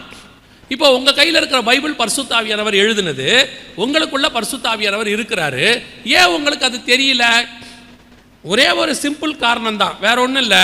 நீங்கள் தெரிஞ்சுக்கிற இன்ட்ரெஸ்ட் இல்லை, அல்லது அதை நீங்கள் படிக்க விரும்பலை. வெளிப்படுத்தின விசேஷம் படிக்கிறதுக்கே நிறைய பேருக்கு இஷ்டம் கிடையாது. ஏன் அப்படின்னு கேட்டிங்கன்னா, ஃபஸ்ட்டு அதில் வாக்குத்தத்தமே இருக்காது. வாக்குத்தத்தமே இல்லாமல் நமக்கு படிக்க பிடிக்காது தானே. நான் இப்போ எல்லா சர்ச்சுக்குமே சொல்கிறேன், நீங்கள்லாம் வருகையில் ஒரு வேளை பரலோகத்துக்கு போனீங்கன்னா, ஒருவேளை பரலோகத்துக்கு போனீங்கன்னா, நீங்கள் முதல்ல போய் யாருக்கு தேங்க்ஸ் சொல்லணும் தெரியுமா? உள்ளே நுழையும் போது ஏசாயான்னு ஒருத்தர் இருப்பாப்புல, ஒரு தீர்க்கதரிசி இருப்பாப்புல, அவரை தேடி கண்டுபிடிச்சி கையை கொடுத்து, உன்னால தான் நாங்கள் ரொம்ப நாள் வாழ்ந்துருக்குறோம், நீ தான் எங்களை காப்பாற்றி இருக்கிற. ஏசாயா வாக்கு தத்தம் மட்டும் இல்லாட்டி நம்மால் தொலைஞ்சான். எரேமியாவோ படிக்கவே முடியாது, ஐயோ ஐயோன்னு தான் இருக்கும். அதுக்கப்புறம் புலம்பலுக்கு போகவே முடியாது, பிரசங்கிக்குள்ள வாய்ப்பே இல்லை. அப்படியே தாண்டி தானியலுக்கு வந்தால் மிருகம். கரெக்ட் தானே நான் சொல்கிறது? நம்மளை காப்பாற்றி விட்டது யார் பார்த்தீங்களா? எவ்வளோ சவுண்டு வருது பாருங்க. அவ்வளோதான், ஏசாயா தான். அப்படியே மலைகள் விலகினாலும் பர்வதங்கள் நிலை பெயர்ந்தாலும், கேட்கவே எவ்வளோ நல்லா இருக்குல்ல, இருக்கா இல்லையா? இரும்பு தாப்பால்களை முறித்து வெண்கல கதவுகளை உடைத்து அந்த காலத்தில் உள்ள பொக்கிஷத்தை அட்டேங்கப்பா, கேட்கும் போதே எப்படி இருக்குல்ல? அப்படியே நீங்கள் வெளிப்படுத்துறதுக்கு வாங்க வாங்க. நான் கண்ட மிருகம் பாதாளத்தில் இருந்தது, அது ஏறி வந்தது. நிறைய பேர் வெளிப்படுத்தின விசேஷம் படிக்கிறதே இல்லை. காரணம் கேட்டு பாருங்க, எங்கே பார்த்தாலும் ஒரே மிருகமாக இருக்குது. அதுங்க ஒருத்தர் சொல்கிறாரு, நான் நைட்டில் வெளிப்படுத்தின விசேஷம் படிக்கிறது இல்லை தெரியுமான்னாரு. ஏன்னு கேட்டேன், கனவுல பாதாளத்துலேருந்து மிருகமாக ஏறி வருது, அதுவும் சும்மா வர மாட்டேங்குது, 7 தலை 10 கொம்பு, ரொம்ப விகாரமாக இருக்குது, தூக்கமே வரலன்றார். அப்போ நமக்கு இந்த வெளிப்படுத்தின விசேஷங்கிறது ஒரு எப்படி ஆயிடுச்சு, ஹார்ட் புக் ஆயிடுச்சு. அது அப்படியேங்க படித்தா ஒரு நல்ல வார்த்தை 4 இருக்குதா சொல்லுங்கள், அப்படி ஆயிடுச்சு நமக்கு. கவனிச்சுக்கொள்ளுங்க, ஆண்டவர் 3 விதமாக செய்தி வச்சிருக்காரு பைபிளில். பரிசுத்த ஆவியானவர் வரும்பொழுது பாவத்தை குறித்தும் நீதியை குறித்தும் 3த்தையும் படிக்கணும். நமக்கு இந்த பாவத்தை குறித்து நீதியை குறித்து படிக்கிறதுக்கு ஓரளவுக்கு பிடிக்கும். ஏன்னா மனம் திரும்புங்கள், பரலோக ராஜ்யம் வருத்தப்பட்டு பாரம் சுமக்கிறவர்களே நீங்கள் எல்லாரும் என்னிடத்தில் வருகிறவனை நான் புறம்பே தள்ளுவதில்லை. இதெல்லாம் கேட்க கேட்க நமக்கு எப்படி இருக்கு, சந்தோஷமா இருக்கு. நீதியை குறித்து பேசினாலும் ஓரளவுக்கு பரவாயில்ல இல்லையா? நீதிமான் அதற்குள்ளே ஓடி பிழைத்துக் கொள்வான், அவருடைய நீதி இப்படி சொல்ல நமக்கு கேட்கவே சந்தோஷமா இருக்கு. நியாய தீர்ப்பை பற்றி கேட்கறதுக்கு தான் கஷ்டம். ஆனால் அதுவும் ஒரு பார்ட் உபதேசத்தில், அதுவும் ஒரு பார்ட் பைபிளில். அது வெளிப்படுத்தின விசேஷம் நிறையா இருக்கு. நிறைய பேர் வெளிப்படுத்தின விசேஷம் படிக்கிறதே இல்லை, படித்தா பயம், அதுவும் நைட்டில் படிக்கிறதுல இன்னும் பயம்.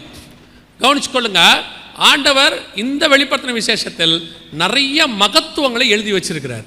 இப்போ யோசிச்சு பாருங்க, கடைசி காலத்தில் நடக்க வேண்டிய சம்பவங்கள்னு சொல்லி தான் எழுதியிருக்கிறார். இப்படி துல்லியமாக எழுதியிருக்கிறாரு. ஒருவர் கொலை செய்யத்தக்கதாக ஒரு பெரிய பட்டயம், கொள்ளை நோய் பூமியில் வரும். மத்திய 24 கடைசி காலத்தில் உங்களுடைய வருகைக்கு என்ன அடையாளம்னு கேட்கும் போது கொள்ளை நோய்கள்னு இயேசு சொல்லிட்டு போயிருக்கிறார். இவ்வளவு தெளிவாக வேதத்தில் இருக்குது. நம்ம ஏன் அதை படிக்கல, நம்ம ஏன் அதை புரிஞ்சுக்கல? சரி, இதை விட்டுருங்க. இது ரொம்ப உட்காந்து தியானிச்சு படிக்கணும். உங்களுக்கு இருக்கிற பிஸி ஷெட்யூலில் அதுக்கு வாய்ப்பு இல்லை. நீங்கள் எல்லாமே எப்படி இருக்கிறீங்கப்பா, ரொம்ப பிஸி. அது என்னன்னு தான் எனக்கும் தெரியல.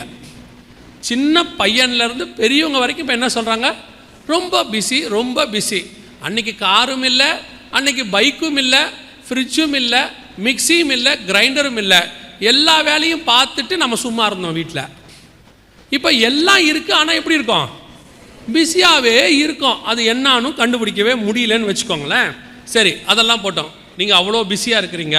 இப்போ இந்த வீடியோ பாருங்கள்.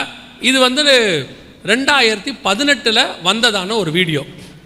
அதாவது இது எல்லா சேனல்லையும் இந்தியா முழுக்க வந்துச்சு, எல்லா மொழியிலையும் வந்துச்சு. இது என்ன சொல்லுது பாருங்கள், இந்த வீடியோவை பாருங்கள். 2018 வந்ததான ஒரு வீடியோ. இது எல்லா டிவி சேனல்கள்லையும் வந்துச்சு. எதை பற்றி அப்படின்னு கேட்டிங்கன்னா, கொரோனா வர்றதை பற்றி போடப்பட்டது. அதாவது அதில் என்ன சொல்லுவாங்கன்றது கீழே முடிஞ்சால் நீங்கள் படித்து பாருங்கள், தமிழ் தெரிஞ்சவங்க. இது 2018 வந்தது. கொரோனா வந்தது 2019 லாஸ்ட் டிசம்பர். 2020 தான் நமக்கு தெரியும் லாக்டவுன். இது 2018 வந்தது. அன்றைக்கி அதுக்கு பேர் டிசீஸ் எக்ஸ் அப்படின்னு பேர். இப்படி ஒரு மிகப்பெரிய கொள்ளை நோய் பூமி முழுக்க வரப்போகுது. அதனால் உலகம் இதுவரைக்கும் கண்டுராத மிகப்பெரிய உயிரிழப்பை இது ஏற்படுத்தும்னு முன்னறிவிச்சாங்க. அவங்க சொல்லி வச்சுருந்தாங்க பாருங்கள். இது குறித்து ஆராய்ச்சியில் ஈடுபடுமாறு WHO சொல்லிச்சு. மிகப்பெரிய உயிரிழப்பை ஏற்படுத்தும் புதிய நோய் அப்படின்னு சொன்னாங்க. இது 2018 எல்லா சேனல்லையும் எல்லா மொழிகள்லையும் உலகம் முழுவதும் வந்துச்சு. காரணம், இது உலக சுகாதார மையத்தினுடைய ரிப்போர்ட். இதை அன்னைக்கு உள்ள எல்லா டிவிகளும் போட்டாங்க, வாட்ஸ்அப்பில் வந்துச்சு, ஃபேஸ்புக்கில் வந்துச்சு. சரி, எத்தனை பேர் இதை சீரியஸாக எடுத்தோம், எத்தனை பேர் இந்த நியூஸை கவனித்தோம்? பைபிளில் உள்ளது தான் படிக்கலை, சரி நேரம் இல்லைன்னு வச்சுக்கோங்களேன். இதை எத்தனை பேர், நம்ம தான் டிவி நிறைய பார்க்குறோமே, டிவிலேயே தானே உட்காந்துருக்குறோம், வாட்ஸ்அப் தானே உட்காந்துருக்கோம், ஃபேஸ்புக்கில் தானே இருக்கிறோம், எத்தனை பேர் இதை பார்த்தோம்? சரி, ஒரு கூட்டம் சொல்லுவாங்க, இல்லைங்க நாங்கள் அதெல்லாம் பார்க்குறதே இல்லை, நாங்கள் பியூர்லி ஸ்பிரிச்சுவல், ஒன்லி கர்த்தருடைய வார்த்தையை மட்டும்தான் கேட்போம், எங்களுக்கும் டிவிக்கும் சம்மந்தமே இல்லை அப்படின்னு சொன்னீங்கன்னா, இதை குறித்ததான வீடியோ நாங்களே எங்கள் யூடியூப் சேனலில் நிறையா போட்டிருக்கோம்.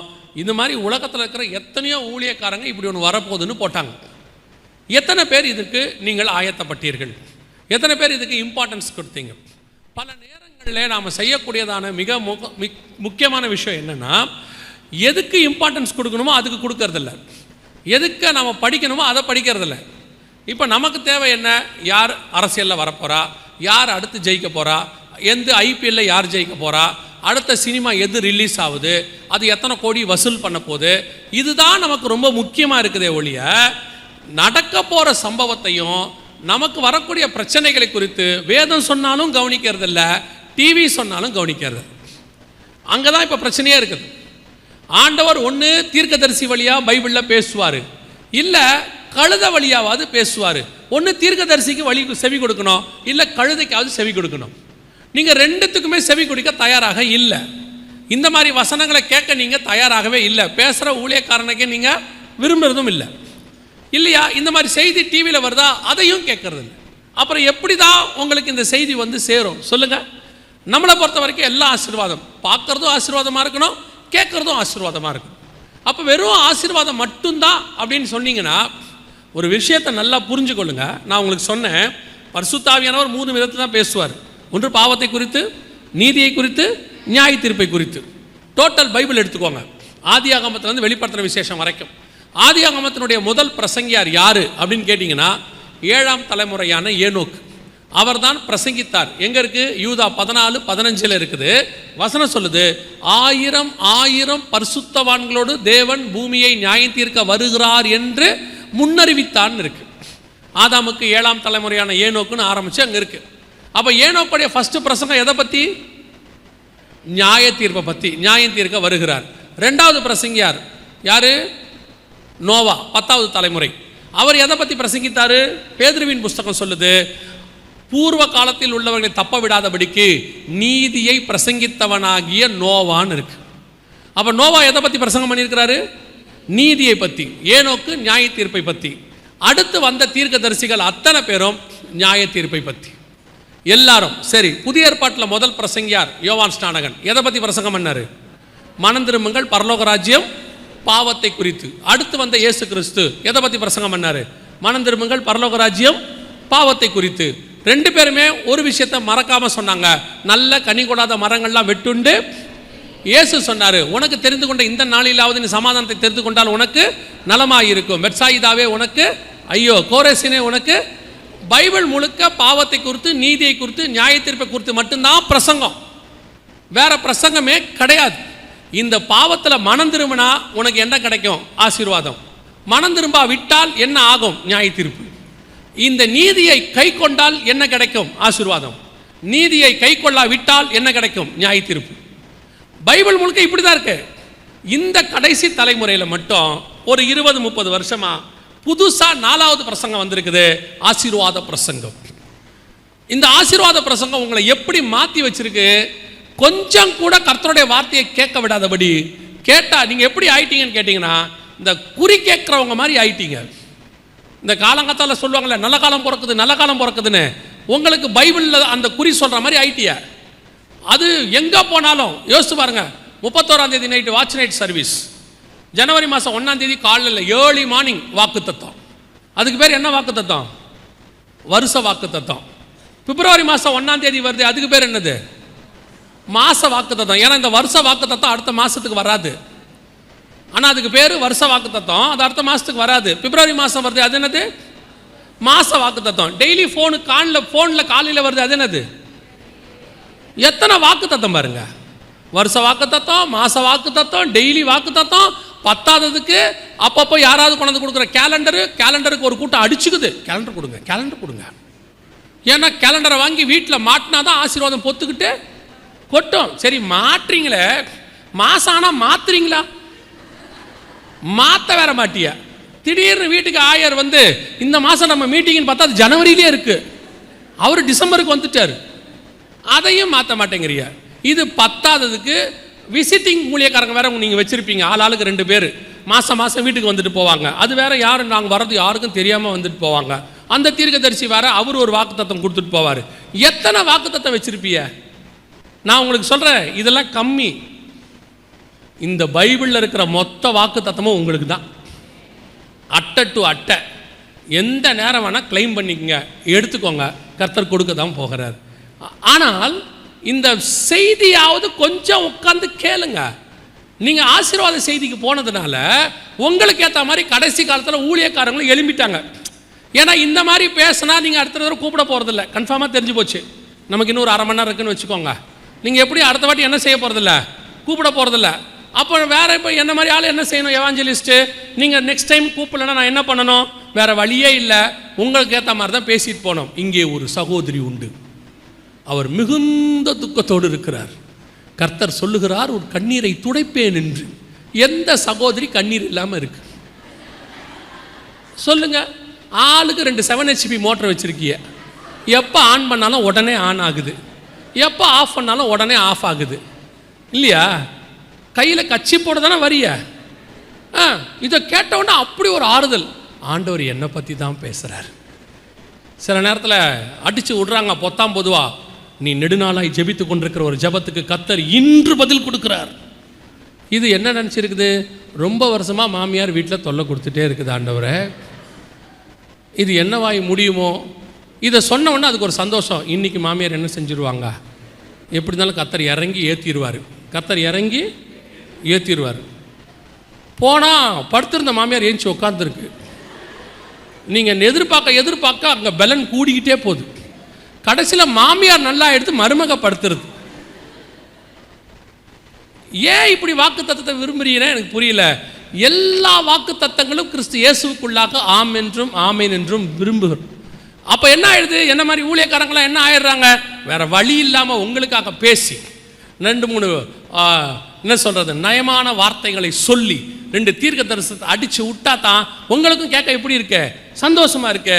நீங்கள் என்ன பண்ணுவீங்க? கமிட்டியாக போய் பாஸ்டர் அடுத்த வருஷத்துக்கு இவரையே புக் பண்ணுங்க, நல்லா பேசுகிறாப்புல. இந்த எம்டி ஜெகன் மறுபடியும் இந்த வீடு பக்கம் வந்தான்னு வச்சுக்குங்க, தோணுதில்ல? ஏன்? ஒருத்தர் கேட்குறாரு, நீ என்னைக்காவது நல்ல வார்த்தை பேசியிருக்கியா அப்படின்னு கேட்குறாரு. நான் சொல்கிற எல்லா நல்ல வார்த்தையும் பரலோகத்துக்குரியது. நீங்கள் நல்லதுன்னு நினைக்கிற எதுவுமே நல்லது இல்லைன்னு நான் சொல்கிறேன். நீங்கள் நினைக்கிறது அப்படி தான் இருக்கு. ஆசைப்பட்டு கேட்குறிய, ஆண்டவரே எனக்கு ஒரு கார் கொடுங்க. இங்கே கார் வருமா? எதுக்கு வாங்கணும்? அந்த முனையில் நிறுத்திட்டு இங்கே வர்றதுக்கு. ஆமாம் தானே? முனையில் நிறுத்திட்டு வந்துடுவிய. இங்கே வந்த பிறகு செய்தி கேட்க தோணுமா? காரை அங்கே நிறுத்தியிருக்கோமே, எவனாவது கோடு போட்டால் என்ன ஆகும்? கண்ணாடியை உடைச்சிடுவானோ? அப்புறம் மனைவி கிட்ட சொல்கிறார், ஏம்மா நான் வேணா கார்லேயே உட்காந்துக்கிட்டோமா, நீ செய்தி கேட்டுட்டு வரியா? இப்படி ஒரு கார் நமக்கு தேவையா? அதைத்தான் நான் சொல்கிறேன். கர்த்தர் கொடுக்குற ஆசீர்வாதம் எப்பவுமே வேதனையை கூட்டார். நான் இன்னும் சொல்கிறேன், ஆசீர்வாதத்தை நீங்கள் தேட வேண்டிய அவசியம் இல்லை.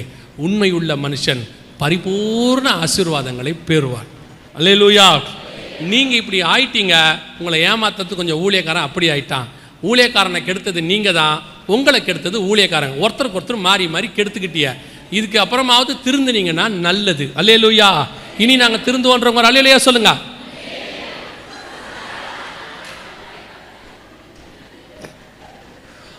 அவரை பார்த்தீங்களா? அது 1000 பார்த்தீங்களா?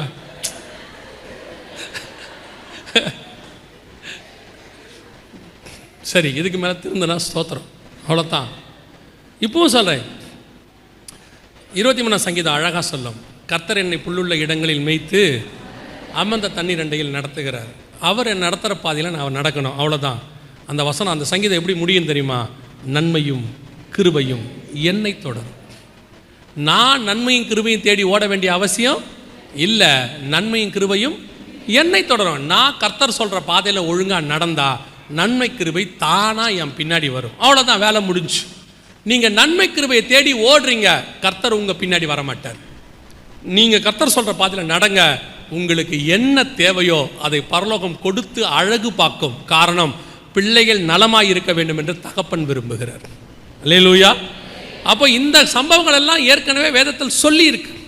நாம் பைபிளில் சொன்னதையும் கேட்கல, டிவியில் வந்ததையும் கவனி. அதனால் விளைவு என்ன தெரியுமா? அதோடைய விளைவு என்ன அப்படின்னு கேட்டிங்கன்னா, 2 முக்கியமான காரியம் கொரோனாவில் நடந்துச்சு. ஒன்று, நாம் அந்த கொரோனாவில் மிகவும் பாதிக்கப்பட்டோம். நம்ம எல்லாருக்கும் தெரியும், நிறைய சபைகளில் நிறைய ஜனங்கள் பாதிக்கப்பட்டாங்க. நியாயமாக ஒரு வாதை பூமியில் வந்தால் அது தேவ ஜனங்களுக்கு வரக்கூடாது. நீங்கள் பைபிள் முழுக்க எடுத்துக்கோங்க. நான் சொல்கிறது யாத்ராகமத்தில், இன்னும் சொல்ல போனால் நான் ஆதியாகமத்துக்கு கூட போகிறேன்.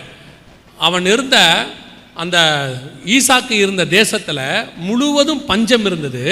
ஆனால் ஈசாக்குக்கு மட்டும் என்ன இல்லை? பஞ்சம் இல்லை. உலகம் முழுவதும் தண்ணியில் அழிஞ்சது, நோவாவுக்கு மட்டும் என்ன இல்லை? அழிவில்லை.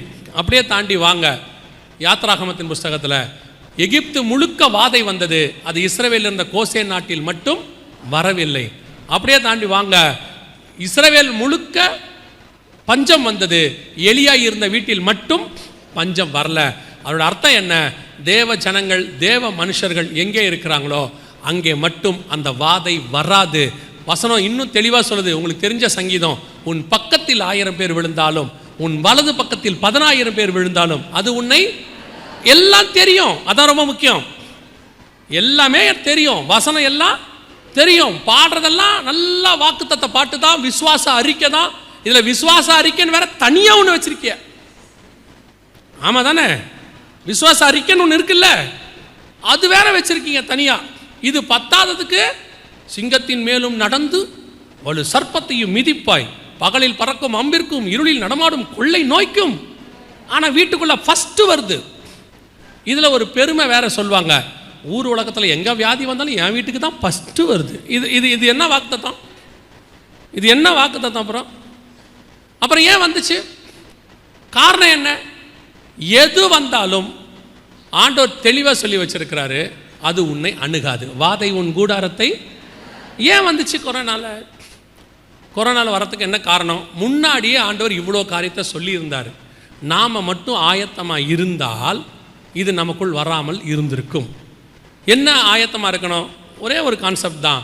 விசுவாசம் இருந்துச்சுன்னா விசுவாசிக்கிறவனுக்கு இது எல்லாமே கூடும், விசுவாசிக்கிறவனுக்கு இது நடக்காது அப்படின்னு பைபிள் சொல்லுது. விசுவாசம் எதனாலே வரும்? கேள்வினாலே வரும். கேள்வினா கொஸ்டின் கிடையாது, கேட்கறது. அப்போ சபைக்குள்ள உட்காந்து விசுவாச செய்திகள் கேட்டுக்கிட்டே இருந்திருந்தீங்கன்னா, அதுக்கு தான் ஆண்டவர் இதெல்லாம் எழுதி கொடுத்துருக்கிறாரு. முன்னாடி வாதை வந்தபோது அவங்களுக்கு வரல, எகிப்துக்கு வந்தபோது இந்த காரியங்களை கேட்க கேட்க கேட்க உங்களுக்குள்ள என்ன வளரணும்? அதுதான் நீங்க இதை கேட்கவே இல்லையே. நீங்க இந்த மாதிரி வசனத்தை என்ன செய்யல? நீங்க கேட்டதெல்லாம் என்ன வசனம்? 1000 மடங்கு பலிக்கு பெருகுவாய். அதானே கேட்டிய? யோபு 2 மடங்கு ஆசீர்வதிக்கப்பட்டான். முன்னாடி படிக்க மாட்டிய, கடைசி மட்டும் எடுத்துப்பாங்க. யோபு பாருங்க 2 மடங்கு. முன்னாடி எல்லாம் போச்சே, அது வேணாம், விட்டுருங்க, அது பழைய ஏற்பாடு. யோபு ஆசீர்வதிக்கிறதை பற்றி நல்ல விதமாக பேசுங்க. கேட்கறதெல்லாம் இப்படியே கேட்டதுனால உங்களுக்குள் விசுவாசம் இல்லை. கொரோனா ஒரே ஒரு விஷயத்தை சபைக்கு தெளிவாக சொல்லி கொடுத்துட்டு போச்சு. சபை விசுவாச குறைபாடுல இருக்கு. பேர் தான் நமக்கு என்னது? விசுவாசி. பேர் தான் விசுவாசி, ஆனால் விசுவாசமே கிடையாது. அதைத்தான் கொரோனா காட்டிட்டு போயிருக்கு. என்ன விசுவாசம் இருக்கு சொல்லி பாருங்க. பேங்க் பேலன்ஸ் இருந்தால் உங்களுக்கு விசுவாசம் இருக்கு. பேங்க்ல ஒரு 5 லட்ச ரூபா, 3 லட்ச ரூபா, 2 லட்ச ரூபா இருந்தா கர்த்தர் மெய்ப்பராக இருக்கிறார். கர்த்தர் நம்மை பாதுகாத்து கொண்டிருக்கிறார். பிரைஸ் காட், ஹalleluya. மினிமம் பேலன்ஸ் இருந்தா இதே மாதிரி சோதனை பண்ணுவீங்களா? கர்த்தர் கிருபையா இருக்க சொல்லுவீங்களா? கர்த்தர் ஏன் தான் சோதிக்கிறாரோ தெரியல, பேங்க்ல கூட ஒண்ணுமே இல்லை, நாளைக்கு என்ன ஆகுமோ தெரியாது, நானும் ஜோமனி பார்க்குறேன், கர்த்தர் ஒன்றும் பதில் கொடுத்தா மாதிரியே இல்லை. இது புலம்பல் தானே? இருக்கும்போது பேசுறதுக்கு வேறு விசுவாசம் இல்லை. விசுவாசம் எனப்படுவது யாதெனில் நம்பப்படும் மேல் உறுதியும் காணப்படாத மேல் நிச்சயம். இந்த செய்திகளை அதனால தான் சொல்றேன், நீங்க இதை கேட்டு கேட்டு பலப்பட்டு இருந்தீங்கன்னா எப்பேற்பட்ட வியாதி வந்தாலும் அது உங்களை அணுகாது. நீங்க ப்ராசஸ் வேற இடத்துல மிஸ்டேக் ஆகி போச்சு, நீங்க கேட்ட இடத்துல மிஸ்டேக் ஆயிருச்சு. உங்களுக்கு கேட்டது எல்லாமே எப்படி இருக்குது? வெறும் ஆசீர்வாத வசனமா போயிடுச்சு. அதனுடைய விளைவு நீங்க எடுத்து பாருங்க. எங்க கேட்டாலும் ஆசீர்வாதம், டிவியை திறந்து ஆசீர்வாதம், அப்புறம் யூடியூபுக்கு போனால் ஆசீர்வாதம், புக்கு வருது வீட்டுக்கு, ஒரு 10-15 புக்கு வருது எல்லாரும் வீட்டுக்கும். எந்த புக்கை திறங்க வாக்குத்தத்தம் ஆசீர்வாதம் தான். எந்த புக்கிலையாவது உங்க விசுவாச வாழ்க்கையை வளர பண்ணுகிற மாதிரி வசனம் இருக்குதா? நீங்களாவது விரும்புனீங்களா? அப்படி இல்லை, வீக் ஆகி போச்சு. உங்களுக்கு தெரியாம என்ன ஆயிடுச்சு? வீக் ஆகி போச்சு. நல்லா கவனிச்சு பாருங்க. நல்லா சிக்கன் சாப்பிட்டு நைட்டு படுங்க, காலையில் ஆட்டோமேட்டிக்காக பாடி ஹீட் ஆகுதா? ஆகுது தானே? அதே மாதிரி தான் நம்ம சாப்பிட்ற சாப்பாடு நம்ம உடம்பை எப்படி மாற்றுது, அதே மாதிரி தான் நீங்கள் கேட்குற வசனம் உங்கள் ஆத்மாவை மாற்றும், அது கிரியை செய்யும். விசுவாச வசனத்தை கேட்டுக்கிட்டே இருந்தீங்கன்னா எந்த வாதை வந்தாலும் அது உன்னை அணுகாது. உங்களுக்கு கொரோனாவோட மிகப்பெரிய டூல் பிசாசு பயன்படுத்துறது என்ன தெரியுமா? பயம். இந்த பயங்கிறது ஒரு பாவம். நீங்கள் வாசிச்சு பாருங்க. வெளிப்படுத்தின விசேஷம் 19ஆம் அதிகாரம் 8வது வசனம் வாசிங்க பாப்போம்.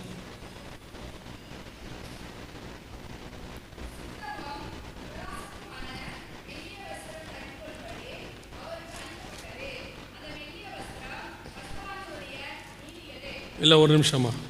வெளிப்படுத்தின விசேஷம் 21ஆம் அதிகாரம் 8ஆம் வசனம், 21:8. பயப்படுகிறவர்களும் அவிசுவாசிகளும் கடைசியா அனைவரும் இரண்டாம் மரணமாகிய அக்கினியும் கந்தகம் எரிகிற கடலிலே.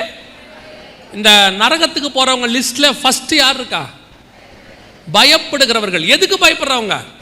கர்த்தருக்கு பயப்படுறவங்க இல்ல, கர்த்தருக்கு பயப்படணும். எதுக்கு பயப்படுறவங்க தெரியுமா? உலகத்துக்கு பயப்படுறவங்க. எதுக்கு எடுத்தாலும் பயம். ஆதாம் பாவம் செஞ்ச உடனே ஏதேன் தோட்டத்தில் ஃபர்ஸ்ட் வந்தது என்ன தெரியுமா? பயம். தேவரீர் தோட்டத்தில் உலாவுகிற சத்தத்தை கேட்டு பயந்து விருட்சங்களுக்கு பின்னால் ஒளிந்து கொண்டான்னு இருக்கு. அன்னைக்கு ஆரம்பித்த பயம் வெளிப்படுத்தின விசேஷம் வரைக்கும் இருக்கு.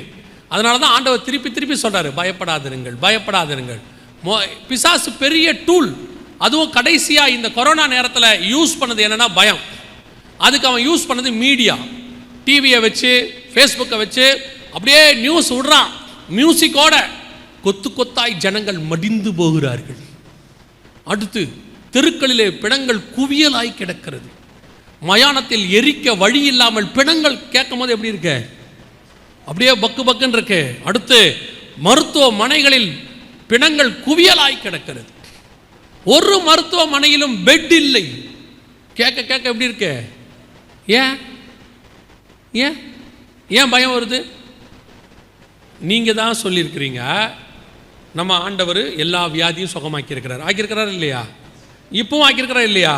மரித்தோரை உயிரோடு கூட எழுப்பி இருக்கிறார். எத்தனையோ பேருக்கு கேன்சர் சுகமாயிருக்கு, நடந்திருக்கு. எய்ட்ஸ் சுகமாயிருக்கு, எத்தனை வியாதி சுகமாயிருக்கு. இவ்வளோத்தையும் நம்ம சொல்லி இருக்கிறோம். அது போதாதுக்கு எத்தனை சுகமளிக்கிற பெருவிழா நடத்தியிருக்கிறீங்க? ஆசீர்வாத பெருவிழா மாதிரி சுகமளிக்கிற பெருவிழா, சுகமளிக்கிற திருவிழா, எத்தனை சுகமளிக்கிற திருவிழா. அது பத்தாதுக்கு சபையில் வேற சுகமளிக்கிற கூட்டங்கள் வேற தனியாக நடந்திருக்கு. வியாதியஸ்தர்களுக்கு விசேஷமாய் ஜெபிக்கப்படும். இவ்வளோ பண்ணியும் இப்போ பயம் உள்ளுக்குள்ள. டிவியை பார்க்க பார்க்க ஐயோ கொரோனா வந்துருமோ. சில ஆட்கள்லாம் பார்த்தீங்கன்னா வீட்டு வாசலில் இருக்கிற பால் பாக்கெட்டை கூட சானிடைசர் அடித்து தான் எடுத்தாங்க.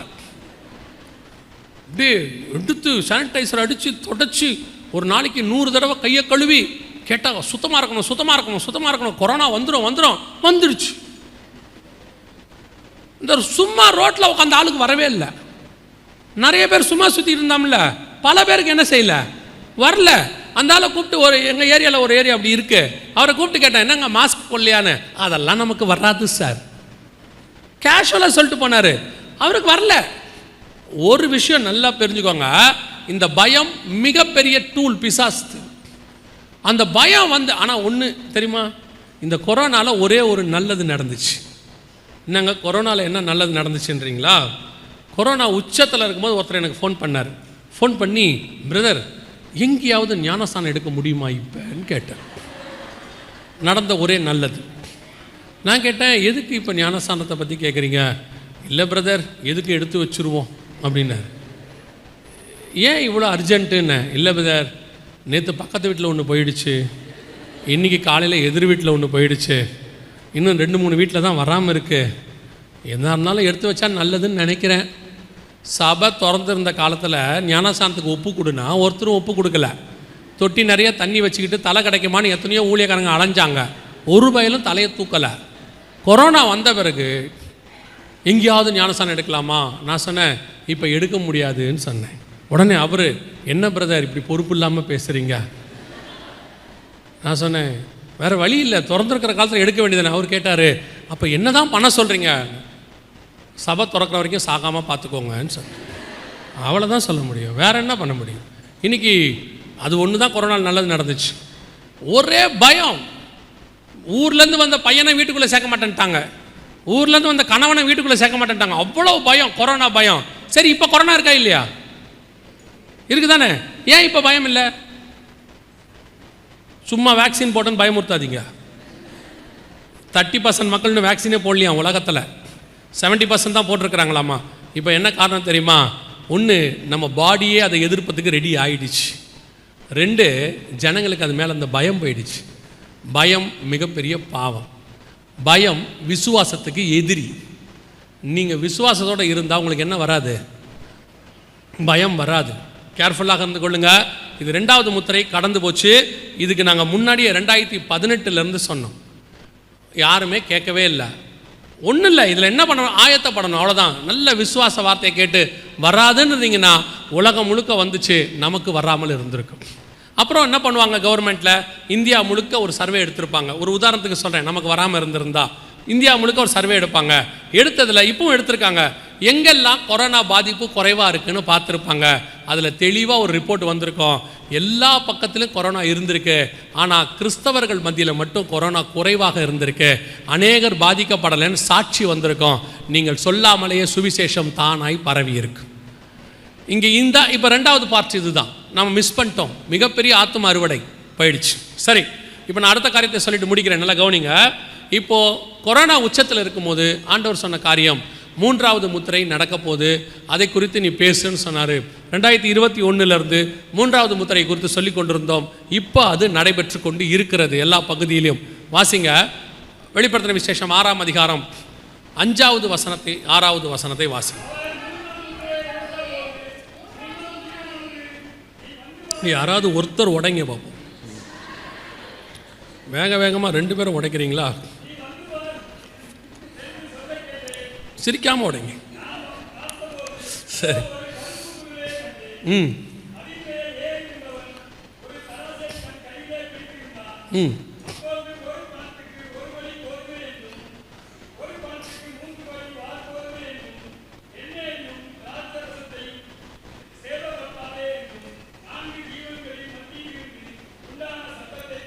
சரி, இது அடுத்து நடக்க வேண்டிய சம்பவமாக பார்க்கப்பட்டது. அப்போது அதாவது இது எதை குறித்து அப்படின்னா, நேரடியாக நான் சொல்லிட்டு போகிறேன், பஞ்சத்தை குறித்து, மிகப்பெரிய பஞ்சம் பூமியில் வருவதை குறித்து சொல்லப்பட்டது.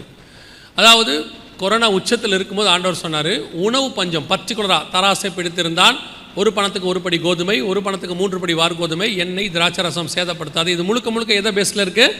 ஆகார குறைவு. இந்த காரியங்களை சொல்லி கொண்டிருக்கும் பொழுதே 2021 சொல்லி கொண்டிருக்கும் பொழுது மிக துல்லியமாக ஸ்ரீலங்காவில் மிகப்பெரிய உணவு பஞ்சம் வந்துச்சு. ஸ்ரீலங்காவில் ஆரம்பித்து ஒரு நாடே திவாலாயிடுச்சு. ஸ்ரீலங்கா திவாலாச்சு. இது மே 2022. அதற்கு பிறகு ஒவ்வொரு நாடுகளாக திவாலாகி, அதாவது உணவு பஞ்சத்தில் பாதிக்கப்பட்டு கொண்டே இருந்தது. ஆப்கானிஸ்தான், பாகிஸ்தான், சார்க் நாடுகள் அப்படியே போய் இன்னைக்கு பஞ்சம் உச்ச நிலைமையில் இருக்குது. உலகம் முழுக்க நாம் நினச்சிட்டு இருக்கிறோம் பஞ்சம் நமக்கு இல்லை அப்படின்னு சொல்லி. நல்லா தெரிஞ்சுக்கொள்ளுங்க, இங்கேயும் பஞ்சம் இருக்கிறது. நான் உங்களுக்கு பின்னாடி சொல்கிறேன், ரிப்போர்ட்லேருந்து உங்களுக்கு நான் சொல்கிறேன்.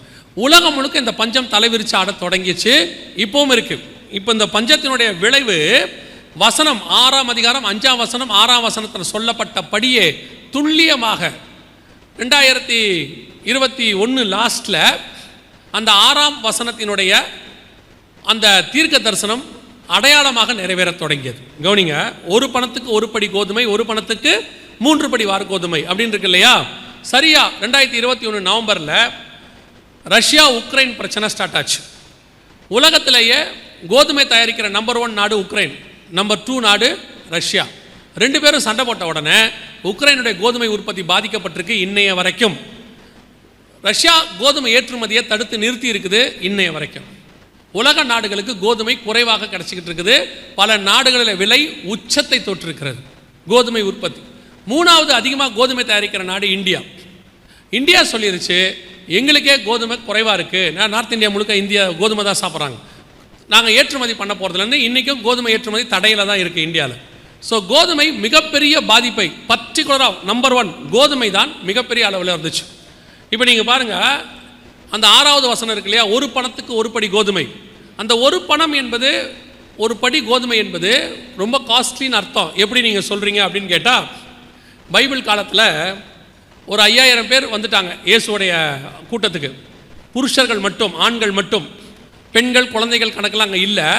அது ஒரு 5000 வச்சுக்கிட்டாலும் ஒரு 10000 பேர். இந்த 10000 பேர் வந்தபோது சாப்பாடு இல்லை. இப்போ இயேசு சொல்கிறார் சீஷர்களை சாப்பாடு கொடுங்கன்னு. அப்போ அவங்க சொல்கிறாங்க, கடையில் போய் வாங்கிட்டு வந்தால் எவ்வளோ ஆகும்? 200 பணம் ஆகும் அப்படின்னாங்க. அப்போது ஒரு 10000 பேர் சாப்பிட்றதுக்கு எவ்வளோ ஆகும்? 200 பணம். அப்போ 100 பேர் சாப்பிட்றதுக்கு 100 பணம் சாப்பிடணுன்னா 5000 பேர். 1 பணம் அப்படின்னா குறைஞ்சபட்சம் 50 பேர். 50 பேர் சாப்பிட்ற சாப்பாட்டு அளவு தான் 1 பணம் என்பது. நான் சொல்கிறது உங்களுக்கு புரியுதா? 1 பணத்துக்கு எத்தனை பேர் சாப்பிட்லாம்? 50 பேர். இன்றைக்கி நீங்கள் கணக்கு எடுத்துக்கோங்க, ஒரு ஆளுக்கு 50 ரூபான்னு கணக்கு வச்சாலும் 50 பேர்னா எவ்வளோ ஆச்சு? 2500 ரூபா ஆச்சு. 20 ரூபான்னு கணக்கு வச்சாலும் 50 பேர்னா 1000 ரூபாய் ஆச்சு. 20 ரூபாய்க்கு சாப்பிட முடியாது, நம்ம சொல்கிறேன், அவ்வளவு காஸ்ட்லின்னு சொல்ல வரேன். இப்போது கோதுமையினுடைய நிலைமை என்ன கவனிங்க. இது பாகிஸ்தானில், கீழே போடுறத மட்டும் படிங்க, இவங்க சவுண்டு கிடையாது, கீழே போடுறத மட்டும் படிங்க. உலகம் முழுக்க கோதுமை தட்டுப்பாடு உச்சத்தில் இருக்குது.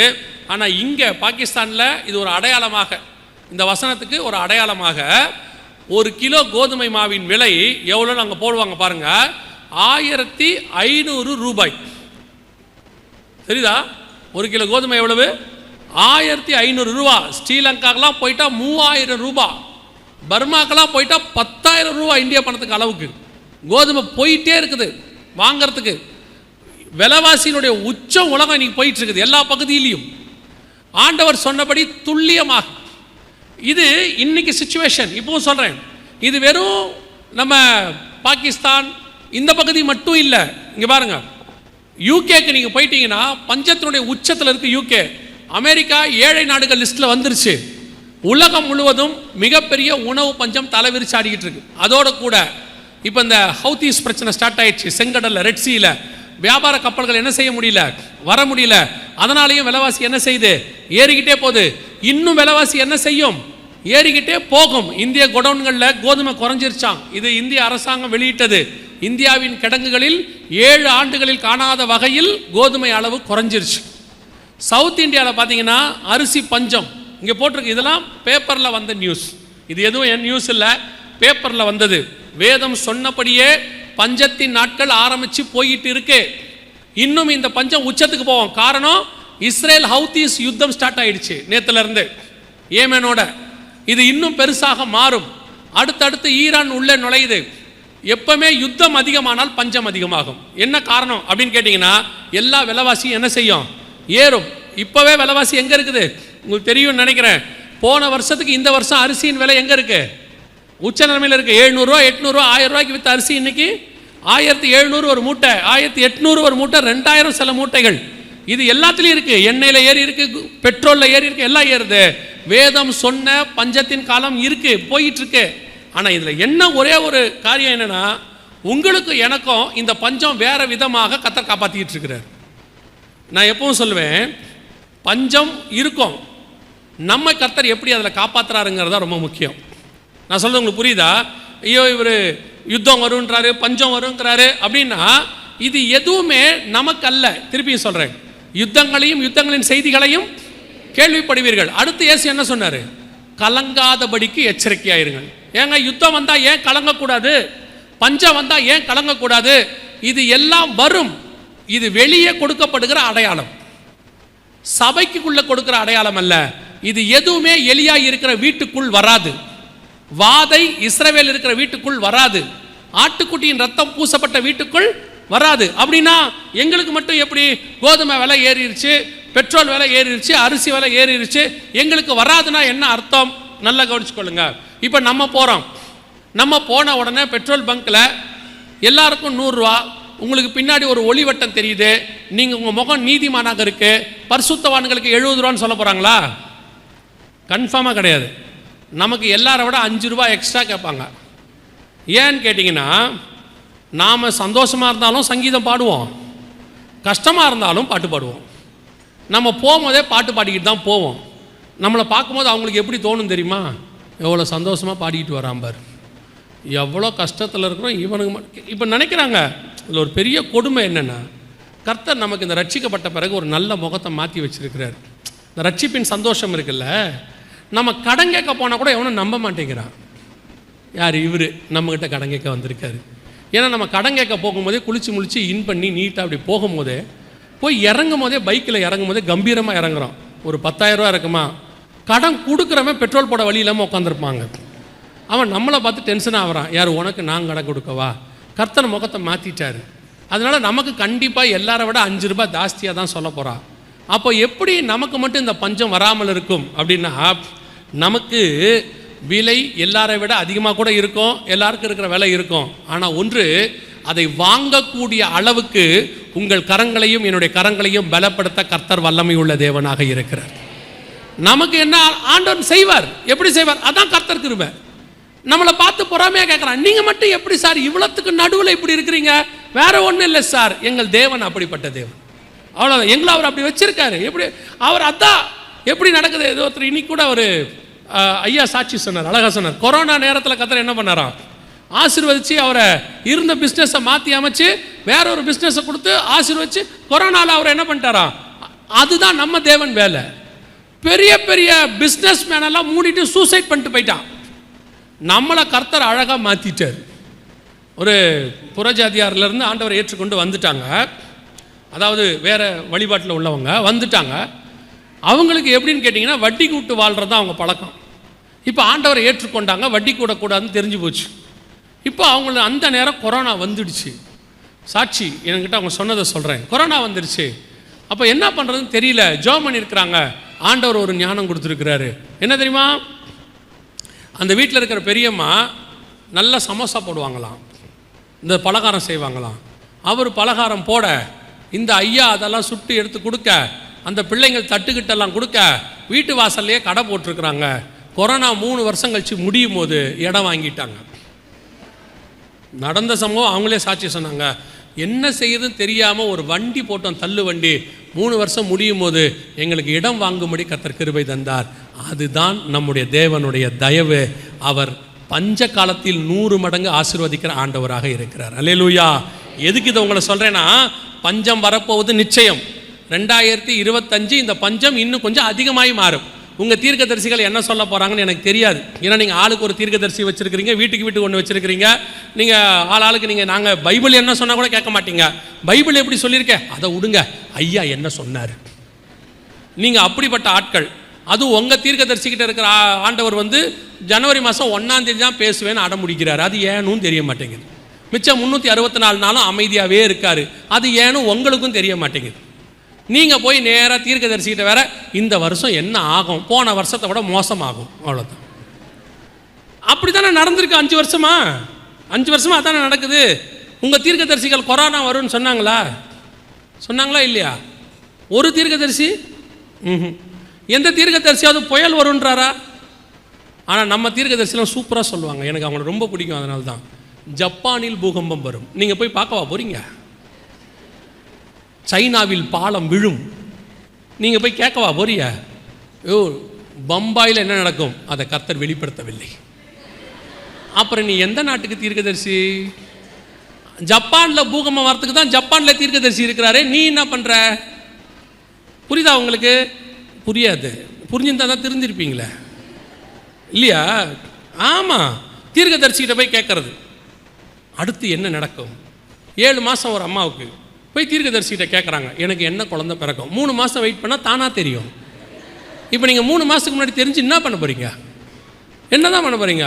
அதுக்கு ஒரு அம்மா சொல்கிறாங்க, இல்லை பேர் செலக்ட் பண்ணிக்கலான்னு பார்த்தேன், ஜோசப்னு வச்சுக்கோங்க. பொண்ணு பிறந்துச்சுன்னா ஜோசஃபின்னு மாற்றிக்கிங்க, அவ்வளோதானே. ஜோனான்னு வச்சுக்கோங்க, யோனான்னு. பொண்ணு பிறந்துச்சுன்னா ஜொஹானான்னு மாற்றிக்கிங்க, வேலை முடிஞ்சு தானே. இதில் என்ன இருக்குது? நம்ம பையன் ஒருத்தன் முன்னாடியே பையன் பிறக்கணும்னு நினச்சிட்டு ஐசக்குன்னு பேர் ரெடி பண்ணிட்டான்.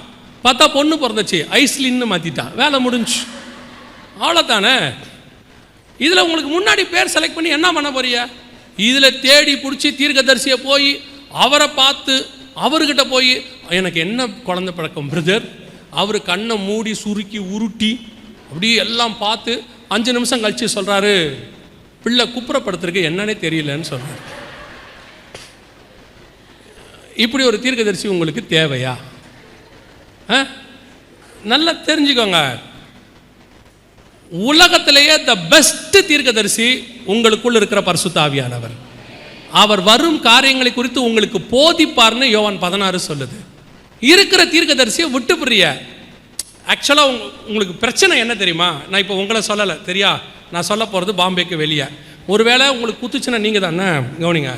நீங்கள் ஆவிக்குரிய சோம்பேறி, முழங்கால் போட்டு ஜோம் பண்ணுறதுக்கு நேரம் இல்லை, ஃபாஸ்டிங் ப்ரேயர் இருக்க முடியாது, ஒரு லெட்டர் எழுதுறது இல்லைன்னா ஒரு ஃபோன் பண்ணுறது, ஒன்று பவர் உள்ள ஊழியக்காரருக்கு எழுதுறது இல்லை டவர் உள்ள ஊழியக்காரருக்கு எழுதுறது, ஒன்று பவரை பிடிச்சிக்குது இல்லை டவரை பிடிச்சிக்குது, உடனே ஃபோன். நீங்கள் எனக்காக கொஞ்சம் ஜோம் பண்ணுவீங்களா? ஃபாஸ்டிங் போட்டு நீங்கள் என்ன பண்ணுவீங்க? அவங்க ஃபாஸ்டிங் போட்டு ஜெபம் பண்ணுவாங்க. நீங்கள் என்ன பண்ணுவீங்க? நீங்கள் சாப்பிட்டுக்கிட்டு இருப்பீங்க, சாம்பார் வச்சுக்கிட்டு இருப்பீங்க. அவர் ஃபாஸ்டிங் போட்டு ஜெபம் பண்ணுவார். எதுக்கு? இன்னைக்கு உங்களுக்கு சோம்பேறித்தனம், ஜெபம் பண்ணுறதுக்கு சோம்பேறித்தனம், பைபிள் வாசிக்கிறதுக்கு சோம்பேறித்தனம். யாராவது வந்து 4 நிமிஷத்தில் உங்களுக்கு ஒரு விஷயத்தை ரெவலேஷனை கொடுத்துட்டாங்கன்னா போதும், அவ்வளோதான். அதுக்கு ஒரு ஆளை பிடிச்சி வச்சுக்கிறீங்க. பத்தாவதுக்கு உங்களுக்கு இந்த கடைசி காலத்தில் தீர்க்க தரிசனம் வேறு, டோர் டெலிவரி வருது, வீட்டுக்கே வந்து வேறு சொல்லிட்டு போகிறாங்க 2 பேர். அது வேற நடக்குது. கவனிச்சுக்கொள்ளுங்க. உங்களுக்கு தேவையான பெஸ்ட் தீர்க்கதரிசி பரிசுத்த ஆவியானவர் உங்களுக்குள்ளே இருக்கிறார். இருக்கிறதுலேயே பெஸ்ட் தீர்க்க தரிசன புஸ்தகம் உங்கள் கையில் இருக்கிற பரிசுத்த வேதாகமம். இதை 2ஐ தவிர மிகச்சிறந்த தீர்க்கதரிசிகள் உலகத்தில் வேற யாருமே கிடையாது. அதையும் தாண்டி உங்களுக்கு தீர்க்க தரிசனம் வேணுமா? கர்த்தரே உங்கள் சபைக்கு தீர்க்கதரிசி அனுப்ப வல்லமை உள்ளவராக இருக்கிறார். தேடி ஓடாதீங்க, ஊரா போகாதீங்க. நீங்க முழங்கால் போட்டால் நாம் பேசுகிற தேவனை ஆராதிக்கிறோம். தேவன் உங்களோடு கூட பேச வல்லமை உள்ளவராக இருக்கிறார். அல்லேலூயா. கவனிச்சுக்கொள்ளுங்க. இந்த 2025 எப்படி இருக்கும், 26 எப்படி இருக்கும்? இனி வருகிற காலங்கள் முடிவு பரியந்தம் பூமியானது அக்கினிக்கு இரையாய் வைக்கப்பட்டிருக்கிறது. இனி மோசமாக தான் இருக்கும். அடுத்து சில பஞ்சங்கள் வரும். அடுத்து 2025 இன்னும் பஞ்சத்தினுடைய உச்சத்துக்கு தான் போகும். இப்போ இந்த யுத்தம் வந்து அடுத்த லெவலுக்கு போக போகுது. அமெரிக்க ஜனாதிபதி எலெக்ஷன் முடிகிற வரைக்கும் தான் வெயிட்டிங். முடிஞ்சிச்சு, மிக மோசமான இடத்துக்கு பூமி போக தொடங்கிடும். இது 3வது முத்திரையின் காலம். அதில் எவ்வளோ அழகாக ஒரு வார்த்தை சொல்லியிருக்கிறார் பாருங்க நம்ம ஆண்டவர். எண்ணெயையும் திராட்சை ரசத்தையும் சேதப்படுத்தாது. இந்த வசனம் 1900 வருஷத்துக்கு முன்னாடி பைபிளில் இருக்குது.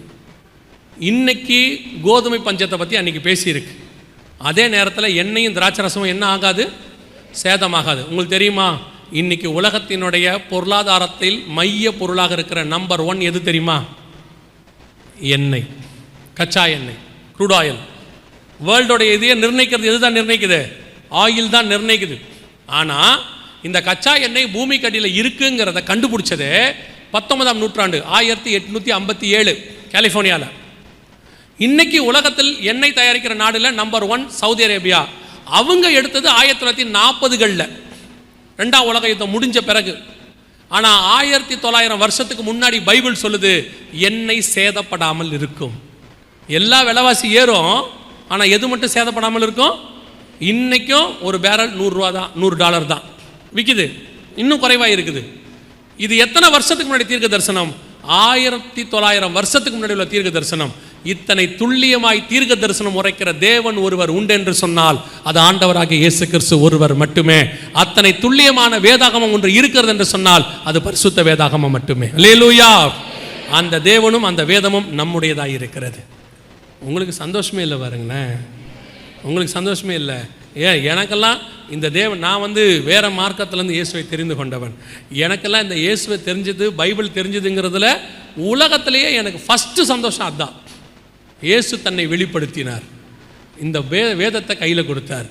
இதை விட சந்தோஷம் உலகத்தில் வேறு ஒன்று இருக்கவே முடியாது. நான் எப்பவும் சொல்வேன், இந்த மாதிரி ஒரு தேவனும் இந்த மாதிரி ஒரு வேதமும் மற்ற மதத்திற்கு கையில் கிடச்சிருந்தா, அவங்களுக்கு இந்த சத்தியம் தெரிஞ்சிருந்தா அவர்கள் தலையில் வச்சு கொண்டாடி இருப்பாங்க.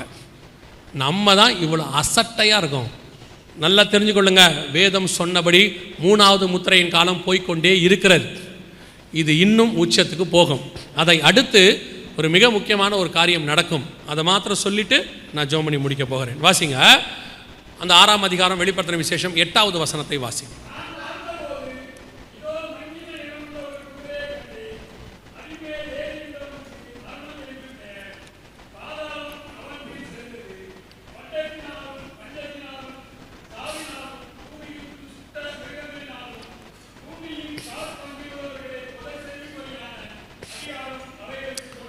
இது அடுத்து நடக்கக்கூடியதான இந்த பஞ்சத்துக்கு அடுத்து ஒட்டி வரக்கூடிய அடுத்த மிக முக்கியமான ஒரு பேரழிவு உலகம் முழுக்க வரப்போது 3ஆம் உலக யுத்தம். அங்கே 4 இருக்குது. பட்டயத்தினாலும், பஞ்சத்தினாலும், சாவினாலும், பூமியின் துஷ்ட மிருகங்கள், 4 வகையான மரணம் இருக்குது.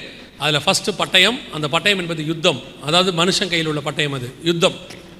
இந்த யுத்தத்துக்கு 3ஆம் உலக யுத்தம், இந்த இஸ்ரேல் ஹவுதீஸ் பிரச்சனை நேற்றே நான் உங்களுக்கு சொன்னேன், 3ஆம் உலக யுத்தமாக மாறும், நியூக்ளியர் வாராக மாறும். நல்லா கவனிங்க, பைபிளில் நியூக்ளியர் வார் இருக்குதா? அந்த வசனத்தை வேணால் நோட் பண்ணிக்கோங்க. நம்ம பைபிள் எவ்வளோ அட்வான்ஸ்டுன்னு பாருங்கள். சகரியா தீர்க்கதரிசன புஸ்தகம் 14ஆம் அதிகாரம் 12வது வசனத்தை வாசி. எருசலேமுக்கு விரோதமாக, அந்த மலைகளுக்கு விரோதமாக, எருசலேமுக்கு விரோதமாக எல்லா ஜனங்களையும் கர்த்தர் வாதிக்கும் வாதையாவது, நல்லா கவனிங்க, காலூன்றி நிற்கையில் சதை அழிந்து போகும், கண்கள் குழியிலேயே கெட்டு போகும், அவர்கள் நாவு அவர்கள் வாயிலேயே அழுகி போகும். இது எதுக்கான அடையாளமா? இது எனக்கு தெரியாது. இது நியூக்ளியர் வார்க்கான அடையாளம்னு எனக்கு ஆண்டவர் உணர்த்தினார். ஒரு முறை ஒரு இடத்துல செய்தி எடுத்துகிட்டு இருக்கும்போது ரேடியேஷன் டிபார்ட்மெண்ட்டில் வேலை செய்யக்கூடிய ஒரு சகோதரன் வந்தார் வெளிநாட்டில். அவர் மறுநாள் அவர் வீட்டுக்கு காஃபி குடிக்க கூப்பிட்டார். அப்போ அவரை பார்க்க போயிருந்தபோது இந்த வசனத்தை வச்சு எக்ஸ்பிளைன் பண்ணி, நான் ரேடியேஷன் டிபார்ட்மெண்ட்டில் இருக்கேன், இந்த நியூக்ளியர் தாக்குச்சுன்னா ஒரு மனுஷனுடைய சதை என்னவாகும் அப்படிங்கிறதுக்கு வேதத்தில் இவ்வளவு துல்லியமான எக்ஸாம்பிள் இருக்குன்னு எனக்கு தெரியாது. இந்த வசனம் படிச்சிருக்கேன், ஆனால் இது இதோட ஒத்து போகுதுன்னு எனக்கு தெரியாதுன்னு, அந்த ஒரு ரேடியேஷன், நியூக்ளியர் ரேடியேஷன் பாதிக்கப்பட்டால் ஒரு மனுஷனுடைய சதை நிலைமை என்ன ஆகும் என்பதற்கு இந்த வசனம் முன்னுதாரணம். ஆனால் இது இன்னைக்கு நேற்று எழுதுனதில்லை, 2500 வருஷம். யோசித்து பாருங்க, அம்பு விடுவாங்க அந்த காலத்தில், அப்படித்தானே? அம்பு விடும் போது கால் அழுகி போகுமா? நிற்கும் போதே கால் அழுகுமா? கண் குழியிலேயே கெடுமா? அம்பு குத்தும்னு சொல்லலாம் இல்லையா? வாயிலேயே நாவு அழுகி போகும்னு சொல்ல முடியுமா? என்ன சொல்லலாம்? அவன் வாயிலே அம்பு விட்டார்கள், கண்ணிலே அம்பு விட்டார்கள், இல்லைனா தாவீது மாதிரி கல்லெடுத்து அடித்தார்கள், அப்படி சொல்லலாம்ல. ஆனால் வசனம் 2500 வருஷத்துக்கு முன்னாடி என்ன சொல்லுது? நிற்கையில் அழுகி போகும், கண்கள் குழியிலேயே கெட்டு போகும். எத்தனை துல்லியமான முன்னுரைப்பு பாருங்க, தீர்க்க தரிசனம். இதெல்லாம் இன்னைக்கு பார்க்கறதுக்கு சாதாரணமாக இருக்கு. நியூக்ளியர் வந்த பிறகு 2500 வருஷத்துக்கு முன்னாடி சொல்லும் போது தீர்க்கதரிசிக்கு எப்படி இருக்கும் பாருங்க. இது எப்படி நடக்கும்? இன்னைக்கு நடக்கும். நியூக்ளியர் வார் ஸ்டார்ட் ஆச்சுன்னா இதுதான் அதனுடைய விளைவு. ரெண்டாவது, பஞ்சத்தினாலும். இப்போ நம்ம பார்க்கறது உணவு பஞ்சம். இனி உணவு பஞ்சம், தண்ணி பஞ்சம், காத்து பஞ்சம் எல்லாம் வரும். இப்போவே எல்லாம் ஆரம்பிக்க தொடங்கிருச்சு. நிலத்தடி நீர் மொத்தம் போயிடுச்சாமா. இனி அடுத்தடுத்த பஞ்சங்கள் வரும். இதெல்லாம் வெளியே சபைக்குள்ள ஒரு பஞ்சம் வரும். ஆமோஸ் 8:11 வசன பஞ்சம். ஜலக்குறைவினால் உண்டாகிய தாகம் அல்ல, கர்த்தருடைய வசனம் கேட்க கிடையாத பஞ்சத்தை அனுப்புவேன் என்று கர்த்தராகிய ஆண்டவர் உரைக்கிறார். அப்ப நல்லா கவனிச்சுக்கொள்ளுங்க, சபை உலகத்துல இந்த பஞ்சம்லாம் வருது, சபைக்குள்ள என்ன வரும்? வசன பஞ்சம் வரும். வசன பஞ்சம்னா என்னங்க அர்த்தம்? வசன பஞ்சத்துக்கு எப்படி அடையாளம் எனக்கு தெரியாம இருந்துச்சு. நான் ஆண்டவர்கிட்ட கேட்டேன், ஆண்டவர் இந்த வசன பஞ்சம்னா என்னப்பா? இப்போ பாருங்க, இந்த பூமி 70% தண்ணியில் இருக்கு. ஆனால் தண்ணி பஞ்சம்னு சொல்கிறோம். பல நாடுகள் என்ன இருக்குது? தண்ணி பஞ்சம். 70% தண்ணி இருக்கிற பூமியில் தண்ணி பஞ்சம்னா என்ன அர்த்தம்னா, 70% தண்ணி இருக்கு, ஆனால் தாகத்தை தீர்க்கிற தண்ணி இல்லை, குடிக்கிற தண்ணி இல்லை. அதுக்கு பேர் தான் தண்ணி பஞ்சம். வசன பஞ்சம்னா என்ன அர்த்தம்? சபை இருக்கும், உலகம் முழுக்க சர்ச்சஸ், தடுக்கி விழுந்தா தீர்க்கதரிசி, நிமிர்ந்து எழுந்தா எவாஞ்சலிஸ்ட், எந்த பக்கம் திரும்பினாலும் ஊழியக்காரங்க, ஆன்லைன், யூடியூப், ஃபேஸ்புக்கு எல்லாத்துலேயும் எல்லாரும் வந்தாச்சு. ஆனால் வசன பஞ்சனா என்ன? எல்லா காலத்தை விட இந்த காலத்தில் ஆன்லைனில் அவ்வளோ ஊழியங்கள் நடக்குது. அப்புறம் எப்படி வசன பஞ்சம் வரும்? வசன பஞ்சம் வந்துடுச்சு. என்ன தெரியுமா? கவனிங்க, சபை இருக்கும், ஊழியக்காரன் இருப்பான், வசனம் இருக்கும், ஆனால் உங்கள் தாகத்தை தீர்க்கக்கூடிய பிரசங்கம் இருக்காது, உங்கள் ஆத்துமாவுக்கு தேவையானது இருக்காது. இப்போ இருக்கிறதெல்லாம் என்ன? உங்கள் மாம்சத்துக்கு தேவையானது. கொஞ்சம் கொஞ்சமாக அது ஆளுகை செய்ய தொடங்கிருச்சு. மாம்ச ஆசீர்வாதம் ஆரம்பித்து, உலக பணம் ஆசீர்வாதம், இதை சொல்ல ஆரம்பித்து இன்னைக்கு எந்த அளவுக்கு ஆயிடுச்சுன்னு கேட்டிங்கன்னா, வசனத்துக்கு பதில் எல்லாம் வந்துருச்சு உள்ள. ஒரு சிலர்லாம் சொல்கிறாங்க, ஜெபம் பண்ணுறதுக்கு பதிலாக டான்ஸ் ஆடினா பரவாயில்ல, உபவாசம் இருக்கிறதுக்கு பதிலாக டான்ஸ் ஆடினா பரவாயில்ல, ஆராதனை பண்ணால் போதும். வசனத்துக்கு நேரம் சுருங்கிக்கிட்டே வருது. பார்த்தீங்களா? 1 மணி நேரம் ஆராதனை, 10 நிமிஷம் பிரசங்கம், 15 நிமிஷம் பிரசங்கம். எங்கே ஆராதனையில் பிரசங்கம் குறையுதோ அங்கே பஞ்சம் ஆரம்பிச்சிருச்சுன்னு அர்த்தம். ஒரு வாலிபனாக இருக்கட்டும், வயசானவங்களாக இருக்கட்டும், அவங்களுக்கு தேவை பாட்டு இல்லை, மியூசிக் இல்லை, வசனம். பாட்டு கூட எதில் இருக்கணும்? வசனத்தின் அடிப்படையில் இருக்கணும். சாராள் நவரஜம்மா பாட்டாக இருக்கட்டும், அதுக்கு முன்னாடி வந்த பரிசுத்தவான்கள் பாட்டாக இருக்கட்டும், ஃபாதர் பெர்கமென்ஸ் பாட்டை பாருங்கள், ஜெபத்தோட்டத்தில் பாருங்கள், எல்லாத்துக்கும் பக்கத்தில் வசனம் போட்டிருப்பாங்க. இப்போ பாடுறவங்க பாட்டு பாருங்கள், எதுலையுமே என்ன இருக்காது? வசனமே இருக்காது. கூக்குரல், விசிலு, கத்துறது, ஊளையிடுறது எல்லாம் இருக்கு. எங்க வசனம்? பாதி பேரோட வாட்டில் வசனமே இல்லை. சமீபத்தில் இன்னொன்று ஆரம்பிச்சிருக்குது, ரொம்ப ஆச்சரியம். நேற்று கூட ஒரு பாட்டு ஒருத்தர் போட்டிருக்கிறாரு, அதில் இயேசுங்கிற பேரும் இல்லை, கர்த்தர் இல்லை, தேவன் இல்லை, ஒன்றுமே இல்லை. அதில் எதுவுமே இல்லை, ஆண்டவரை பற்றி இல்லவே இல்லை, எதுவுமே இல்லை. வசன பஞ்சம் உச்சத்துக்கு போயிட்டு இருக்குது. திருப்பியும் விசுவாசிகளுக்கு சொல்கிறேன், பாட்டு நான் உங்களை வேணான்னு சொல்லலை, எல்லாம் கேளுங்க, ஆவிக்குரிய பாட்டை கேளுங்க, தேவனால் எழுதப்பட்ட தேவ மனுஷனால் எழுதப்பட்ட பாட்டை கேளுங்க, வேணான்னு சொல்லலை. ஆனால் அதை விட வசனம் தான் பரலோகத்துக்கு கூட்டிகிட்டு போகும். அதுதான் உங்களுக்கு பரலோகத்துக்கு போகிறதுக்கு உதவும். நீங்கள் என்ன நினைக்கிறீங்க தெரியுமா? டிவியில் சோத்திர பலியை போட்டு விட்டு நம்ம பாட்டுன்னு சமைச்சிக்கிட்டே இருந்தோம்னா வீட்டில் ஆசீர்வாதம் பெருகுன்றீங்க. நான் உங்களுக்கு சொல்கிறேன், உங்கள் வீட்டில் அப்படி போட்டு விட்றத நான் தப்பாக சொல்லலை. சோத்திரம் அவங்க சொன்னால் பத்தாது, நீங்கள் சொல்லணும். நீங்கள் சொல்கிறதே இல்லை, அவங்க சோத்திரம் சோத்திரம் சோத்திரங்கிறாங்க, நீங்கள் ஆத்திரமாக சாம்பார் செஞ்சுக்கிட்டு இருக்கிறீங்க. பசங்க வந்துடுவாங்க, டைம் ஆகி போச்சு, ஸ்கூலுக்கு கட்டணும். உங்களுக்கு சோத்திரம் போட்டு விட்டா ஏதோ வீடு நல்ல ஆசீர்வாதமாக மாறிடும் நினைக்கிறீங்க. நீங்கள் வசனத்தில் ஸ்ட்ராங் ஆகணும். இது வசன பஞ்ச காலம். ஆண்டவர் சொன்ன 2வது மிக முக்கியமான பஞ்சம் உச்சத்துக்கு போகும். 3வது சாவினாலும் இயற்கை பேரழிவு. எல்லா காலத்திலும் இல்லாத அளவுக்கு இயற்கை பேரழிவு பெருசாக மாறிக்கிட்டு இருக்கு. இப்போ இந்த வருஷம் ஜனவரி மாதம் 1ஆம் தேதி ஆரம்பிச்சிச்சு. ஜப்பானில் 7.6 பூகம்பத்தில் ஆரம்பிச்சிச்சு. இன்னை வரைக்கும் நடந்துக்கிட்டு தான் இருக்குது. ஒரு பக்கம் யுத்தங்கள், ஒரு பக்கம் பேரழிவுகள், இங்கே வேல்கனோ உடையுது, எல்லாம் நடக்குது. கர்த்தர் சொன்னபடி 4 வகையான பேரழிவுகள் இப்போவே ரெடியாக இருக்கு. இதெல்லாம் உச்ச நிலையை அடையும் போது எவ்வளோ பேர் மடிந்து போவார்கள்னு வசனம் சொல்லுது. பூமியில் உள்ளவர்களில் 1/4 கால் பங்குனா இன்றைக்கி உள்ள அளவில் 200 கோடி பேருக்கு கணக்கு. 1/4 பங்குனா அப்படிலாம் நடக்காதுங்க அப்படின்னு சொன்னீங்கன்னா, இது அமெரிக்க அதிபராக இருக்கிற ஜோ பைடன் சொல்லியிருக்கிறாரு, அடுத்த நியூக்ளியர் வார் ஸ்டார்ட் ஆச்சுன்னா உலகம் முழுக்க இருக்கிற மக்கள் தொகையில் 500 கோடி பேர் பாதிக்கப்படுவார்கள் அப்படின்னு சொல்லலை, சாகடிக்கப்படுவார்கள், கொல்லப்படுவார்கள்னு இது ரெப்புட்டட் பத்திரிகையில் வந்தது. அமெரிக்க அதிபர் சொல்கிறாரு. இப்போது ரஷ்ய அதிபர் சொல்கிறாரு, நியூக்ளியர் வார் ஸ்டார்ட் பண்ணாதீங்க, பண்ணிட்டீங்கன்னா 2 பக்கமும் மிகப்பெரிய உயிர் சேதம் இருக்கும். ஏறக்குறைய எத்தனையோ நாடுகள் நியூக்ளியர் வெப்பன்ஸ் வச்சுருக்காங்க. 16 நாடுகள் வச்சுருக்கு. 20,000க்கும் மேற்பட்ட நியூக்ளியர் வெப்பன்ஸ் இருக்குது. இதை எல்லாத்தையும் யூஸ் பண்ணாங்கன்னா பூமி 400 தடவை அழிக்கப்படும்னு சொல்கிறாங்க. அந்த அளவுக்கு மிகப்பெரிய உயிர் சேதத்தை ஏற்படுத்துறதுக்கு எல்லாம் ரெடியாக இருக்கிறாங்க. ஒரு முறை ஆல்பர்ட் ஐன்ஸ்டைனை கேட்டாங்களாம், 3ஆம் உலக யுத்தம் ஸ்டார்ட் ஆச்சுன்னா என்னங்க எப்படி இருக்கும் பூமின்னு. அவர் சொன்னாராம், 3ஆம் உலக யுத்தம் எப்படி இருக்குன்னு எனக்கு தெரியாது, ஆனால் 4ஆம் உலக யுத்தத்துக்கு மனுஷங்க இருக்க மாட்டாங்க, அவ்வளோ பெரிய பேரழிவு வரும்னாராம். இப்போ அதுக்கான காலம் வந்துருச்சு. இதுதான் 4வது முத்திரை. 3ஆம் உலக யுத்தம் ஆரம்பிக்கிறத நீங்கள் பார்க்கும்போது இந்த வசனங்கள் எல்லாம் நிறைவேற தொடங்கி விட்டது என்ற அர்த்தம். இவைகள் எல்லாம் சம்பவிக்க தொடங்கும் போது நம்முடைய மீட்பு சமீபமாக இருப்பதாக நம்முடைய ஆண்டவர் சொல்லி வைத்திருக்கிறார். அல்லேலூயா. இவையெல்லாம் நடக்கும். 4வது முத்திரை 5, 6 எல்லாம் நடக்க போகுது. ஒன்றொன்னா நிறைவேறிக்கிட்டே இருக்குது. இதெல்லாம் நடக்க ஆரம்பிக்கும் போது கர்த்தருடைய வருகைக்கும் ப்ரிப்பேர் ஆகுது. நாமும் ஆயத்தப்படணும். இப்போ இதெல்லாம் கேட்கறதுனால என்னங்க அப்படின்னா, சீஷர்கள் ஒரு அடையாளத்தை கேட்டாங்க. உடைய வருகைக்கும் உலகத்தின் முடிவுக்கும் அடையாளம் என்ன? இயேசு சொன்ன அடையாளங்களை தான் உங்களுக்கு சொல்லிட்டு இருக்கிறோம்.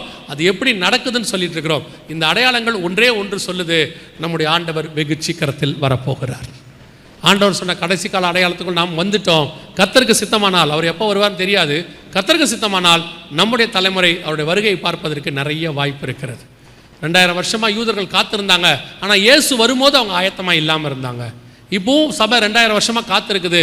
இது வர்ற காலம் நாம் ஆயத்தப்பட்ட கன்னிகைகளாக இருக்க வேண்டும், ஆயத்தப்பட்ட மனவாட்டியாக இருக்கணும். அல்லேலூயா. ஆண்டவர் மிக சீக்கிரத்தில் வரப்போகிறார். நேற்று சொன்ன 7 பாயிண்ட் உங்களுக்கு ஞாபகம் இருக்கும்னு நினைக்கிறேன். இருந்தாலும் இன்னும் ஒரு விசை, அதை நான் நேற்று வராதவங்க யாரும் இன்றைக்கி வந்திருந்தீங்கன்னா அதை நான் சொல்லிட்டு முடிக்கிறேன். இந்த வருகையில் பிரவேசிப்பதற்கு என்னங்க செய்யணும்? இவ்வளோ தூரம் வருதுன்னு சொல்லிட்டீங்க, இயேசு வரப்போகிறாருன்னு தெரிஞ்சிருச்சு, நாங்கள் இதில் போகணும், என்ன செய்யணும்? 7 காரியங்களை செய்யணும். நேற்று நான் சொன்னேன், இருந்தாலும் அதை இன்னைக்கு ஒரு தடவை நான் சொல்லிட்டு முடிக்கிறேன். முதலாவதாக, இயேசு கிறிஸ்துவின் ரத்தத்தினால பாவம் மன்னிக்கப்பட ஒப்பு கொடுக்கணும். ஆண்டவரே, உம்முடைய ரத்தத்தினாலே என்னை கழுவும், உம்முடைய பிள்ளையாய் என்னை ஏற்றுக்கொள்ளும், என்னுடைய பாவங்களை சுத்திகரியும். நீங்கள் ஒப்பு கொடுக்கணும், அவ்வளோதான். இயேசு உங்கள் இடத்துல வேறு ஒன்றுமே கேட்கல. இயேசு உங்கள்கிட்ட கேட்டது மனம் திரும்புங்கள், பரலோக ராஜ்யம். வெறும் நீங்கள் முழங்கால் போட்டு உண்மையாக பாவ அறிக்கை பண்ணிங்கன்னா உங்கள் பாவங்கள் மன்னிக்கப்படும். சிலர் நினைக்கிறாங்க, நாங்கள் தலைமுறையாக கிறிஸ்டின்ஸாக இருக்கிறோம், எங்கள் தாத்தா காலத்துலேருந்து அப்பா காலத்துலேருந்து இருக்கோம், நானும் ரட்சிக்கப்படணுமா? பாவம்னு ஒன்று செய்ய ஆரம்பிச்சிங்கன்னா ரட்சிப்புன்னு ஒன்று தேவைப்படுது. நீங்கள் பாவம் செஞ்சுருக்கீன்னு உங்களுக்கு தோணுச்சுன்னா ரட்சிப்பு தேவைப்படும். ஒரு சின்ன குழந்தையா இருக்கிற வரைக்கும், இப்போ இருக்க குழந்தைங்க 7 வயசுலேயே பாவம் பண்ணுது. நம்ம அந்த காலத்தில் சொல்லுவாங்க ஒரு 10 வயசு வரைக்கும்னு. பாவம் நீங்கள் பண்ணுறீங்க, உங்களுக்குள்ள அந்த உணர்வு வருது, ஐயோ நான் பாவம் பண்ணிட்டேனேன்னா ரட்சிப்பு அவசியப்படுகிறது. அதனால் நீங்கள் உங்கள் அப்பாவுடைய ரட்சிப்பில் நீங்கள் குளிர்காய முடியாது, தாத்தா ரட்சிப்பில் குளிர்காய முடியாது, நீங்கள் ரட்சிக்கப்பட வேண்டும். 2வது, பிதா குமாரன் பரிசுத்தாவி நாமத்தினாலே தண்ணீரில் மூழ்கி ஞானஸ்நானம் எடுக்கணும். இந்த ஞானஸ்நானத்தை தவிர வேறொரு ஞானஸ்நானம் இல்லை, பைபிளில் இல்லவே இல்லை. அது இயேசு கிறிஸ்து முன்னடையாளமாக எடுத்து காட்டினார். சிலர் சொல்கிறாங்க இந்த ஞானஸ்நானம் இருக்குது, அந்த ஞானஸ்நானம், எந்த ஞானஸ்நானமும் கிடையாது. ஒரே ஞானஸ்நானம் தண்ணியில் மூழ்கி எடுக்கிறது மட்டும்தான். அதனால தான் இயேசு அதை மாடலாக காட்டினார். இன்னும் கொஞ்சம் பேர் சொல்கிறாங்க கள்ள ஞானஸ்நானம் எடுத்தானா அவன் பரதீசிக்கு போலியா அப்படின்னு கேட்குறாங்க. நான் எப்பவுமே கேட்குற கேள்வி, கல்லனை ஏன் பார்க்குறீங்க? பக்கத்தில் ஒருத்தர் தொங்குனார்ல இயேசுநாதர், அவர் எடுத்தாரா இல்லையா? ஏன் நீங்கள் கல்லனை பார்க்குறீங்க? நீங்கள் கல்லனாக இருந்தால் கல்லனை பாருங்கள், நல்லவனாக இருந்தால் இயேசுவை பாருங்கள். அவ்வளோ பெரிய இயேசு ஞானஸ்நானம் எடுத்திருக்காரு, அதை விட்டுட்டாங்க. கல்லை ஏன் எடுக்கலை? கல்ல ஞானஸ்நானம் எடுக்கலை, அவன் பரலோகத்துக்கும் போகல, பரதீசிக்கு தான் போனான், ஆவிகள் இளைப்பாறுகிற இடம். ஆனால் வாக்கு பண்ணது பரலோகம். இயேசு தெளிவாக நேரடியாக சொல்கிறார், ஒருவன் ஜலத்தினாலும் ஆவியினாலும் பிறவாவிடில் பரலோக ராஜ்யத்தில் பிரவேசிக்க முடியாது. அதனால் நல்லா தெரிஞ்சுக்கொள்ளுங்க, தண்ணியில் மூழ்கி ஞானஸ்நானம் எடுக்காதவங்க தண்ணியில் மூழ்கி ஞானஸ்நானம் எடுக்க ஒப்பு கொடுங்க. 3வது, எபேசியர் 4:30, மீட்கப்படும் நாளுக்கென்று முத்திரையான பரிசுத்த ஆவியை துக்கப்படுத்தாதீர்கள். சிலர் சொல்லுவாங்க பரிசுத்த ஆவியெல்லாம் கிடையாது, அப்படிலாம் ஒரு இதுவே இல்லை, அவர் பரிசுத்த ஆவியானவர்லாம் ஏற்கனவே சாதாரணமாக ஒரு ஆள் தத்துவம் கிடையாது, அது ஒரு பவர் வரலாம்பாங்க. பரிசுத்த ஆவியானவர் குறித்து ஆள் தத்துவமாக வேதம் சொல்லுகிறது. எங்கே ஆதியாகமம் ஆரம்பிக்கும் போதே சொல்லுது, ஜலத்தின் மேல் ஆவியானவர் அசைவாடி கொண்டிருந்தார், இருந்தார்னு இருக்கு ஆள் தத்துவம். வெளிப்படுத்தல் வசனம் தெளிவாக சொல்லுது, ஆவியானவர் சபைகளுக்கு சொல்லுகிறதை காதுள்ளவன் கேட்க கடவன். அதனால் பரிசுத்த ஆவியின் அபிஷேகம் பெறணும். சில பாவங்களை உங்களால் விட முடியாது, விடணும்னு ஆசைப்படுவீங்க, அதை பலப்படுத்துகிறது ஆவியானவர் விடுறதுக்கு. ஏன்னா பலத்தினாலும் அல்ல, பராக்கிரமத்தினாலும் அல்ல, தேவ ஆவியினாலே ஆகும். ஆவியானவர் உதவி செய்வார் நீங்கள் அதிலிருந்து விடுபடுவதற்கு. 4வது, வேறுபாடுள்ள வாழ்க்கை. அப்போஸ்தலர் 2:40 சொல்லுது, மாறுபாடான சந்ததியை விட்டு விலகி உங்களை ரட்சித்துக் கொள்ளுங்கள். உலகத்துக்கு ஒத்த வேஷம் தரிக்கக்கூடாது. உலகம் வேறு, ஆண்டவருக்கு பிடிக்காத ஒரு விஷயம் உலகத்துக்கு ஒத்த வேஷம் தரிக்கிறது. ஒரு இடத்துல ஆண்டவர் நேரடியாகவே சொல்லிடுறாரு, கர்த்தர் தெய்வமானால் கர்த்தரிடத்தில் வாங்கள், பாகால் தெய்வமானால் பாகால் இடத்துல போங்கள். 2 நினைவுகளால் குந்தி குந்தி நடக்காதீங்க. ஒன்று அங்கே போனால் போயிடுங்க, இல்லை இங்கே வந்தால் கர்த்தர் சொல்கிறபடி இருங்க. சிலருக்கு என்ன தெரியுமா, இங்கே தலையை காட்டுவாங்க, அங்கே வாழை காட்டுவாங்க. இங்கே உட்காந்துக்கிட்டு நல்லா ஆண்டவரை பற்றி பாடுவாங்க, அங்கே போய் உட்காந்துட்டு சினிமா பாட்டு பாடுவாங்க. இங்கே வரும்போது சோத்திரம் சோத்திரம், அங்கே போகும்போது கெட்ட வார்த்தை. சில ஆட்கள் இருக்கிறாங்க சபைக்குள்ள. இங்கே இருக்கும்போது பாருங்கள் எல்லாம் பார்த்தீங்கன்னா பயங்கர பரிசுத்தவான்கள் தான், நீதிமான்கள் தான். வீட்டில் போய் பாருங்கள் கெட்ட வார்த்தை தான், அவ்வளோ மோசமான வார்த்தை தான். வேலை ஸ்தலத்தில் போய் பாருங்கள் கெட்ட வார்த்தை தான். ஆனால் இங்கே வரும்போது ஓ கேட்டால் சொல்லுவாங்க, அங்கெல்லாம் அப்படி இருந்தால் தான் பிரதர் வேலை வாங்க முடியும், இல்லைன்னா முடியாது அப்படின்னு சொல்லுவாங்க. நல்லா தெரிஞ்சுக்கொள்ளுங்க, ஆண்டவர் உங்ககிட்ட கேட்குறது வேறுபாடுள்ள வாழ்க்கை, உலகத்துக்கு ஒத்த வேஷம் தரிக்கிற வாழ்க்கை கிடையாது. அங்கே இருக்கிறவங்களுக்கு ஏற்ற மாதிரி அங்கே இருக்கணும், இங்கே இருக்கிறவங்களுக்கு ஏற்ற மாதிரி அங்கே இருக்கணும்னு பைபிள் சொல்லவே இல்லை. ஒரே சாயல், தேவ சாயல் தான். உலகத்துக்கு ஒத்த வேஷம் என்ன செய்யாதீங்க, தரிக்காதீங்க. 5வது, சுவிசேஷம் அறிவித்தல் உங்கள் மேல் விழுந்த கடமை. Everybody must speak gospel. நேற்றே சொன்னேன், பரலோகத்துக்கு போகும்போது நீங்கள் கொண்டு போக போகிற ஒரே ஒரு சொத்து நீங்கள் சம்பாதிக்கிற ஆத்மா மட்டும். இங்கே வச்சிருக்கிற எதுவும் உங்களோடு கூட வரப்போகிறது இல்லை, அது உங்களுக்கும் நல்லாக தெரியும். அதனால் என்ன அர்த்தம், இதெல்லாம் விற்று தரித்திரர் கொடுங்கன்னு இயேசு சொன்னார், நான் சொல்லலை. அவர் சொன்னார், நான் உங்களுக்கு சொல்கிறது ஒன்றே ஒன்று, எவ்வளவுக்கு எவ்வளோ சுவிசேஷம் சொல்ல முடியுமோ அவ்வளோக்கு எவ்வளோ சொல்லுங்கள், சொல்லிக்கிட்டே இருங்க. பலர் போய் பாருங்கள், வெளிநாட்டில் வேலை பார்ப்பாங்க, சம்பளம் கொடுப்பாங்க. இங்கே வரும்போது என்ன பண்ணுவாங்கன்னா, அந்த ஊர் சம்பளத்தை இந்த ஊர் மணிக்கு என்ன செஞ்சிருவாங்க, மாற்றிடுவாங்க. அங்கே டாலரில் கொடுத்தாலும் சரி, என்ன தான் அமெரிக்க டாலர் வேல்யூவாக இருந்தாலும் இந்தியாவில் கொண்டு வந்து கொடுக்கும்போது என்ன கொடுக்கணும், ருபீஸ் கொடுக்கணும். நீங்கள் கொண்டு போயிட்டு கீழே பானிபூரி கடையில் டாலரை கொடுத்தா அவர் என்ன சொல்வார், ருபீஸ் கொடுங்க சார். இந்த ஊருக்கு வரும்போது அதுக்கு மாற்றிக்கணும். அதே மாதிரி தான் இங்கேருந்து நாம் அங்கே பர்மனெண்ட்டாக வாழ போகிறோம். அப்போ இங்கே இருக்கிறது எல்லாத்தையும் அந்த ஊருக்கு மாற்றணும், அந்த ஊர் கரன்சிக்கு மாற்றணும். அந்த ஊர் கரன்சி வேறு ஒன்றுமே இல்லை, இங்கே இருக்கிற எல்லாத்தையும் ஆத்மாவாக மாற்றிட்டிங்கன்னா அங்கே போய் அதை சேர்த்துக்கொள்ளலாம். அல்லேலூயா. 6வது, இயேசு வருவார் என்பதை ஒவ்வொரு நாளும் விசுவாசிக்கணும். நேற்றும் சொன்னேன், இயேசு வர்ற வரைக்கும் விசுவாசி. படுக்க போகும்போது, ஏந்திரிக்க போகும்போது, ஆண்டவரே உம்முடைய வருகை தாமதிக்குமானால் நான் எடுத்துக்கொள்ளப்பட வேண்டும். அந்த வருகை ரத்தத்தில் ஊறிடணும் அவரோட. அதான் டெஸ்டினேஷன். சபையினுடைய முடிவு அதுதான். கடைசியாக 7வது முடிவு பரியந்தம் நிலைநிற்கிறவனே ரட்சிக்கப்படுவான். இந்த 6லும் கடைசி வரைக்கும் நிற்கணும். ரட்சிப்பு, ஞானசானம், அபிஷேகம், அப்புறம் வேறுபாடுள்ள வாழ்க்கை, அப்புறம் விசுவாசிக்கிற வருகை, சொல்கிற சுவிசேஷம். இந்த 6லும் நீங்கள் முடிவு பரியந்தம் நிற்கும் போது கர்த்தருடைய வருகையில் பிரவேசிப்பது எளிது. அல்லேலூயா. இந்த 3 நாட்களும் ஆண்டவர் வரப்போகிறார் என்பதை வசனத்திலிருந்து சொல்லியிருக்கிறோம். ஆண்டவர் வரப்போவது அதிக நிச்சயம். வாசப்படியில் நின்று கதவை தட்டி கொண்டிருக்கிறார். உங்களுக்கு இந்த சத்தியத்தை உங்கள் சபைக்கு ஆண்டவர் வந்து சொல்வதற்கு ஒரு முகாந்தரம் இருக்கிறது. இந்த இடத்துல குறைஞ்சபட்சம் எனக்கு தெரிஞ்சு 1200 ஃபேமிலியா? 1600 ஃபேமிலி. 1600 ஃபேமிலி அப்படின்னா கணக்குப்படி குறைஞ்சபட்சம் பார்த்தா 6000 பேருக்கு மேலே இருக்கணும். 6500. இவ்வளோ ஜனங்களை ஆண்டவர் பரலோகத்துக்கு கூட்டிகிட்டு போக விரும்புகிறார். நீங்கள் நினச்சிக்கிட்டு இருப்பீங்க 70லையோ 80லையோ சாகும்போது பரலோகத்துக்கு போகலான்னு. ஆனால் அவர் என்ன நினைக்கிறார்னா, எப்போ வேணாலும் வருவேன், ரெடியாக இருங்கிறார். ஸோ உங்களை மேலே நேசத்தில் கர்த்தர் அதை செஞ்சுருக்கிறாரு. ஆயத்தப்படுங்க, எப்போ வேணாலும் மனுஷகுமாரன் வருவார். அல்லேலூயா. நாம் ஜெபிக்க போகிறோம். எல்லாம் எழுந்திரிக்கலாமா? தேவ சமூகத்தில் ஒரு 5 நிமிஷம் மாத்திரம் நான் ஜெபித்து அவர்கள் கையில் கொடுக்க விரும்புகிறேன். தொடர்ந்து ஐயா அவர்கள் நடத்தி முடிப்பார்கள். நம்ம எல்லாம் கண்களை மூடுவோம். Thank you Jesus.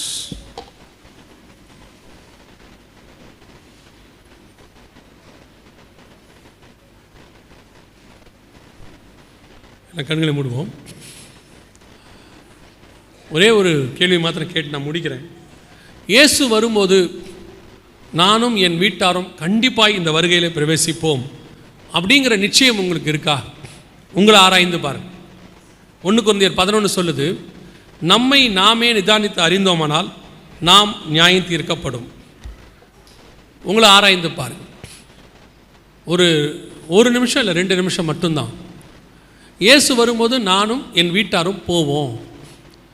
அவர் நினைக்கிற ஆயத்தம் எங்களுக்குள்ளே இருக்குது அப்படின்னு நீங்கள் இருக்கா? உங்களை ஆராய்ந்து பாருங்கள். இல்லைன்னா இது ஆயத்தப்படுத்துகிறதான 2 நிமிஷம். வசனம் தெளிவாக சொல்லுது, தன் பாவங்களை அறிக்கை செய்து விட்டு விடுகிறவன் தேவனிடத்தில் இரக்கம் பெறுவான், மறைக்கிறவனோ வாழ்வடைய மாட்டான். ஆண்டவர் உங்களுக்கு எனக்கும் நல்ல வாய்ப்பு கொடுத்துருக்கிறார். நம்மை நாமே தேவ சமூகத்தில் தாழ்த்துவோம்.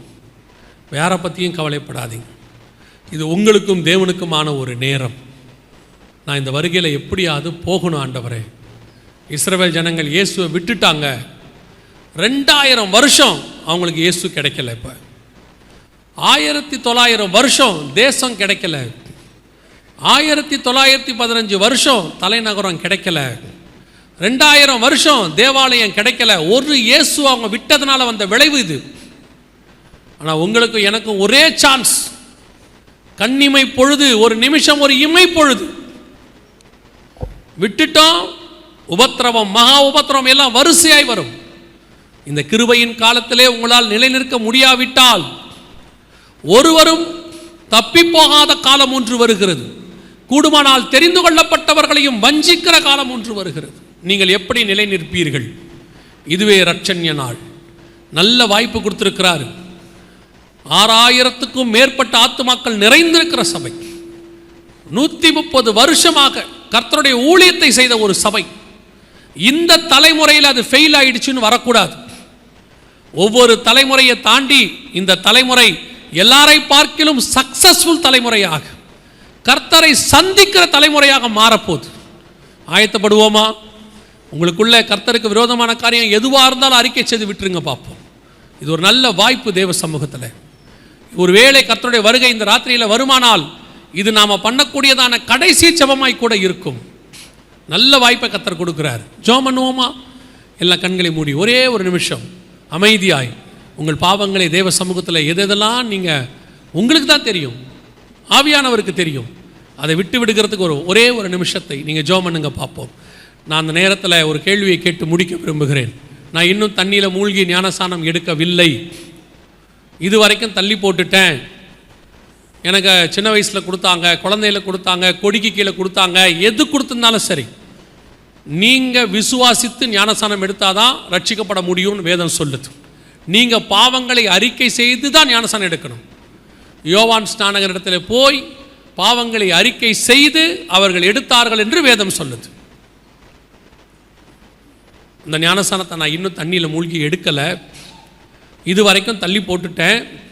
இல்லைனா இது வரைக்கும் எனக்கு தெரியாது. கர்த்தர் இன்னைக்கு உணர்த்தி இருக்கிறார் எனக்கு. நானும் என் வீட்டாரும் இந்த வருகையில் பிரவேசிக்கணும். என்னை ஞானஸ்நானத்துக்கு ஒப்பு கொடுக்குறேன்னு சொல்கிறவங்க, நேற்று கரங்களை உயர்த்தினவங்க வேண்டாம், இன்னைக்கு நான் ஒப்பு கொடுக்குறேன்னு சொல்கிறவங்க உங்கள் கரங்களை உயர்த்துங்க பார்ப்போம். உங்களுக்காக நான் ஜெபிக்க போகிறேன். நல்லா உயர்த்துங்க. அது உங்களுக்கும் தேவனுக்கும் உள்ளது. 2 பேர் இருக்கிறாங்க, வேறு யாராவது 3 பேர் இருக்கிறாங்க, வேறு யாராவது இருக்கிறீங்களா, வெளியே இருக்கிறீங்களா? நீங்கள் ஒப்பு கொடுங்கள். கர்த்தர் அதை கனப்படுத்துகிறார். இது பரலோகத்தில் சேர்ப்பதற்கு உங்களுக்கு கர்த்தர் கொடுத்திருக்கிற ஒரு வாய்ப்பு. 3-4 பேர் இருக்கிறார்கள். நான் இவர்களுக்காக ஜெபிக்க போகிறோம். தேவ சமூகத்தில் ஞானஸ்நானத்துக்கு ஒப்பு கொடுத்த 6 பேர் இன்னைக்கு ஒப்பு கொடுத்துருக்காங்க. நேற்று 20க்கும் மேற்பட்டவர்கள் ஒப்பு கொடுத்தாங்க. நம்ம ஜெபிக்க போகிறோம் இவர்களுக்காக. இந்த கரங்களை உயர்த்தி இருக்கிறவர்கள் கூட்டம் முடிந்த உடனே ஞானஸ்நானம் எடுப்பதற்கு இந்த சபையை சார்ந்தவர்கள் இங்கே இருக்கிற ஆயரை வந்து பாருங்கள். வேறு சபையிலேருந்து நீங்கள் வந்திருந்தீங்கன்னா உங்கள் ஊழியக்காரரை போய் பாருங்கள். அவர்கள் ஞானஸ்நானம் எடுப்பதற்கு என்ன செய்யணும்னு உங்களுக்கு சொல்லுவாங்க. ஒருவேளை நீங்கள் கரங்களை உயர்த்தாமல் இருந்தால் கூட நீங்கள் போய் உங்கள் ஊழியக்காரரை பாருங்கள், அவங்க ஞானஸ்நானம் எடுக்கிறதுக்கு என்ன செய்யணும்னு சொல்லுவாங்க. கரங்களை கீழே போடுவோம். நாம் ஜெபிக்க போகிறோம். கர்த்தர் இந்த 3 நாட்களும் என்னோடு கூட பேசி இருக்கிறார். வருகை வரப்போவது என்பது எங்களுக்கு அதிக நிச்சயமாய் தெரிகிறது. அவர் வரும்போது நானும் என் வீட்டாரும் குடும்பமாக இந்த வருகையில் பிரவேசிக்கணும். கைவிடப்பட்ட கூட்டத்தில் எங்கள் வீட்டில் யாரும் இருக்கக்கூடாது. அப்படி தீர்மானித்து அப்படி போக வேண்டும் என்று பிரயாசப்பட்டு ஜெபிக்க விரும்புகிறவர்கள் உங்கள் கரங்களை தேவனுக்கு நேராக உயர்த்தி, ஆண்டவரே நீர் வரும்பொழுது நானும் என் வீட்டாருமோ வென்றால். ஒருவேளை கணவன் ரட்சிக்கப்படலை, மனைவி ரட்சிக்கப்படலை, பிள்ளைகள் ரட்சிக்கப்படலைன்னா ஒப்பு கொடுத்து ஜெபம் பண்ணுங்க பார்ப்போம். கர்த்தர் ரட்சிக்க வல்லமை உள்ளவராய் இருக்கிறார். கர்த்தர் ரட்சிக்க வல்லமை உள்ளவராய் இருக்கிறார். உங்கள் நிமித்தம் உங்கள் குடும்பத்தை ரட்சிப்பார். ரட்சிக்கப்படாத உன் கணவனை உன்னுடைய ஜெபம் ரட்சிக்கும். வேதம் தெளிவாய் சொல்லுகிறது, கர்த்தராக இயேசு கிறிஸ்துவை விசுவாசி, அப்போது நீயும் உன் வீட்டாரும் ரட்சிக்கப்படுவீர்கள். நீங்கள் ஒப்பு கொடுத்து ஜெபம் பண்ணுங்க. எல்லாரும் யார் யாரெல்லாம் இந்த வருகையில் குடும்பமாய் பிரவேசிக்க வேண்டும் என்று ஜெபிக்க விரும்புகிறீங்களோ உங்கள் கரங்களை ஆண்டவருக்கு நேராக உயர்த்தி நாம் ஜெபிக்க போகிறோம். சர்வ வல்லமை உள்ள எங்கள் தகப்பனே, அருமையான நாட்களுக்காக உமக்கு ஸ்தோத்திரம். இந்த சபையை நேசித்து முன்குறித்து ஆண்டவரே இவர்களுக்கு சத்தியத்தை அறிவித்து உம்முடைய வருகையிலே உம்மோடு கூட இருக்க வேண்டும் என்று விரும்பி இந்த 3-4 நாட்களும் இவர்கள் மத்தியிலே நீர் ஆண்டவரே வெளிப்பட்ட தயவுக்காக உமக்கு ஸ்தோத்திரம். பேசின வார்த்தைகளுக்காக உமக்கு நன்றி. ஸ்நானத்துக்கு 2 நாட்களாய் ஒப்பு கொடுத்த பிள்ளைகளுக்காய் ஸ்தோத்திரம். சீக்கிரத்தில் ஞானஸ்நானம் எடுக்க கிருபை பாராட்டுங்கப்பா. ஆண்டவரே கரங்களை உயர்த்தி ஜெபித்துக் கொண்டிருக்கிற ஒவ்வொரு சகோதரனுக்காக சகோதரிக்காக நாங்கள் ஜெபிக்கிறோம். குடும்பமாய் எடுத்துக்கொள்ளப்பட கிருபை பாராட்டுங்க. நாங்கள் பலவீனம் உள்ளவர்கள் தான் ஆண்டவரே. எவ்வளோ பலவீனங்கள் இருக்குது. நித்திய ஜீவனை யார் சுதந்திரிக்க முடியும்? அது மனுஷனால் கூடாதது தான், ஆனால் தேவனால் எல்லாம் கூடும். இங்க இருக்கிற ஒவ்வொருத்தரையும் தேவனாகிய கர்த்தர் ரட்சிக்க வல்லவர். பலவீனங்களிலே உம்முடைய பலன் பூர்ணமாய் விளங்கும் என்று சொன்னீரே. தேவ ஆவியானவர் ஒவ்வொருத்தரையும் ஆளுகை செய்வீராக, ஒவ்வொருத்தரையும் மூடிக்கொள்வீராக. பரிசுத்த ஆவியானவர் ஒவ்வொருத்தர் மேலும் இறங்கி வருவீராக. ஆண்டவரே இன்னைக்கு இருக்கிற அந்த ஆயத்தம் முடிவு பரியந்தம் காணப்பட கிருபை பாராட்டும். ஆண்டவரே உலகமா உலகத்துக்கு உண்டானவைகளோ தொடாதபடி கர்த்தர் வேலையெடுத்து பாதுகாத்துக் கொள்வீராக. மகிமையுள்ள கரத்தில் எங்களை தாழ்த்துகிறோம். எங்கள் ஆண்டவர் இயேசு கிறிஸ்துவின் நாமத்தில் ஒப்பு கொடுத்து ஆசீர்வதித்து ஜெபிக்கிறோம். வந்த ஜனங்கள் அத்தனை பேரும் சுகபத்திரமாய் வீடு போய் சேர கிருபை பாராட்டும். எங்கள் ஆண்டவர் இயேசுவின் நாமத்தில் பிதாவே.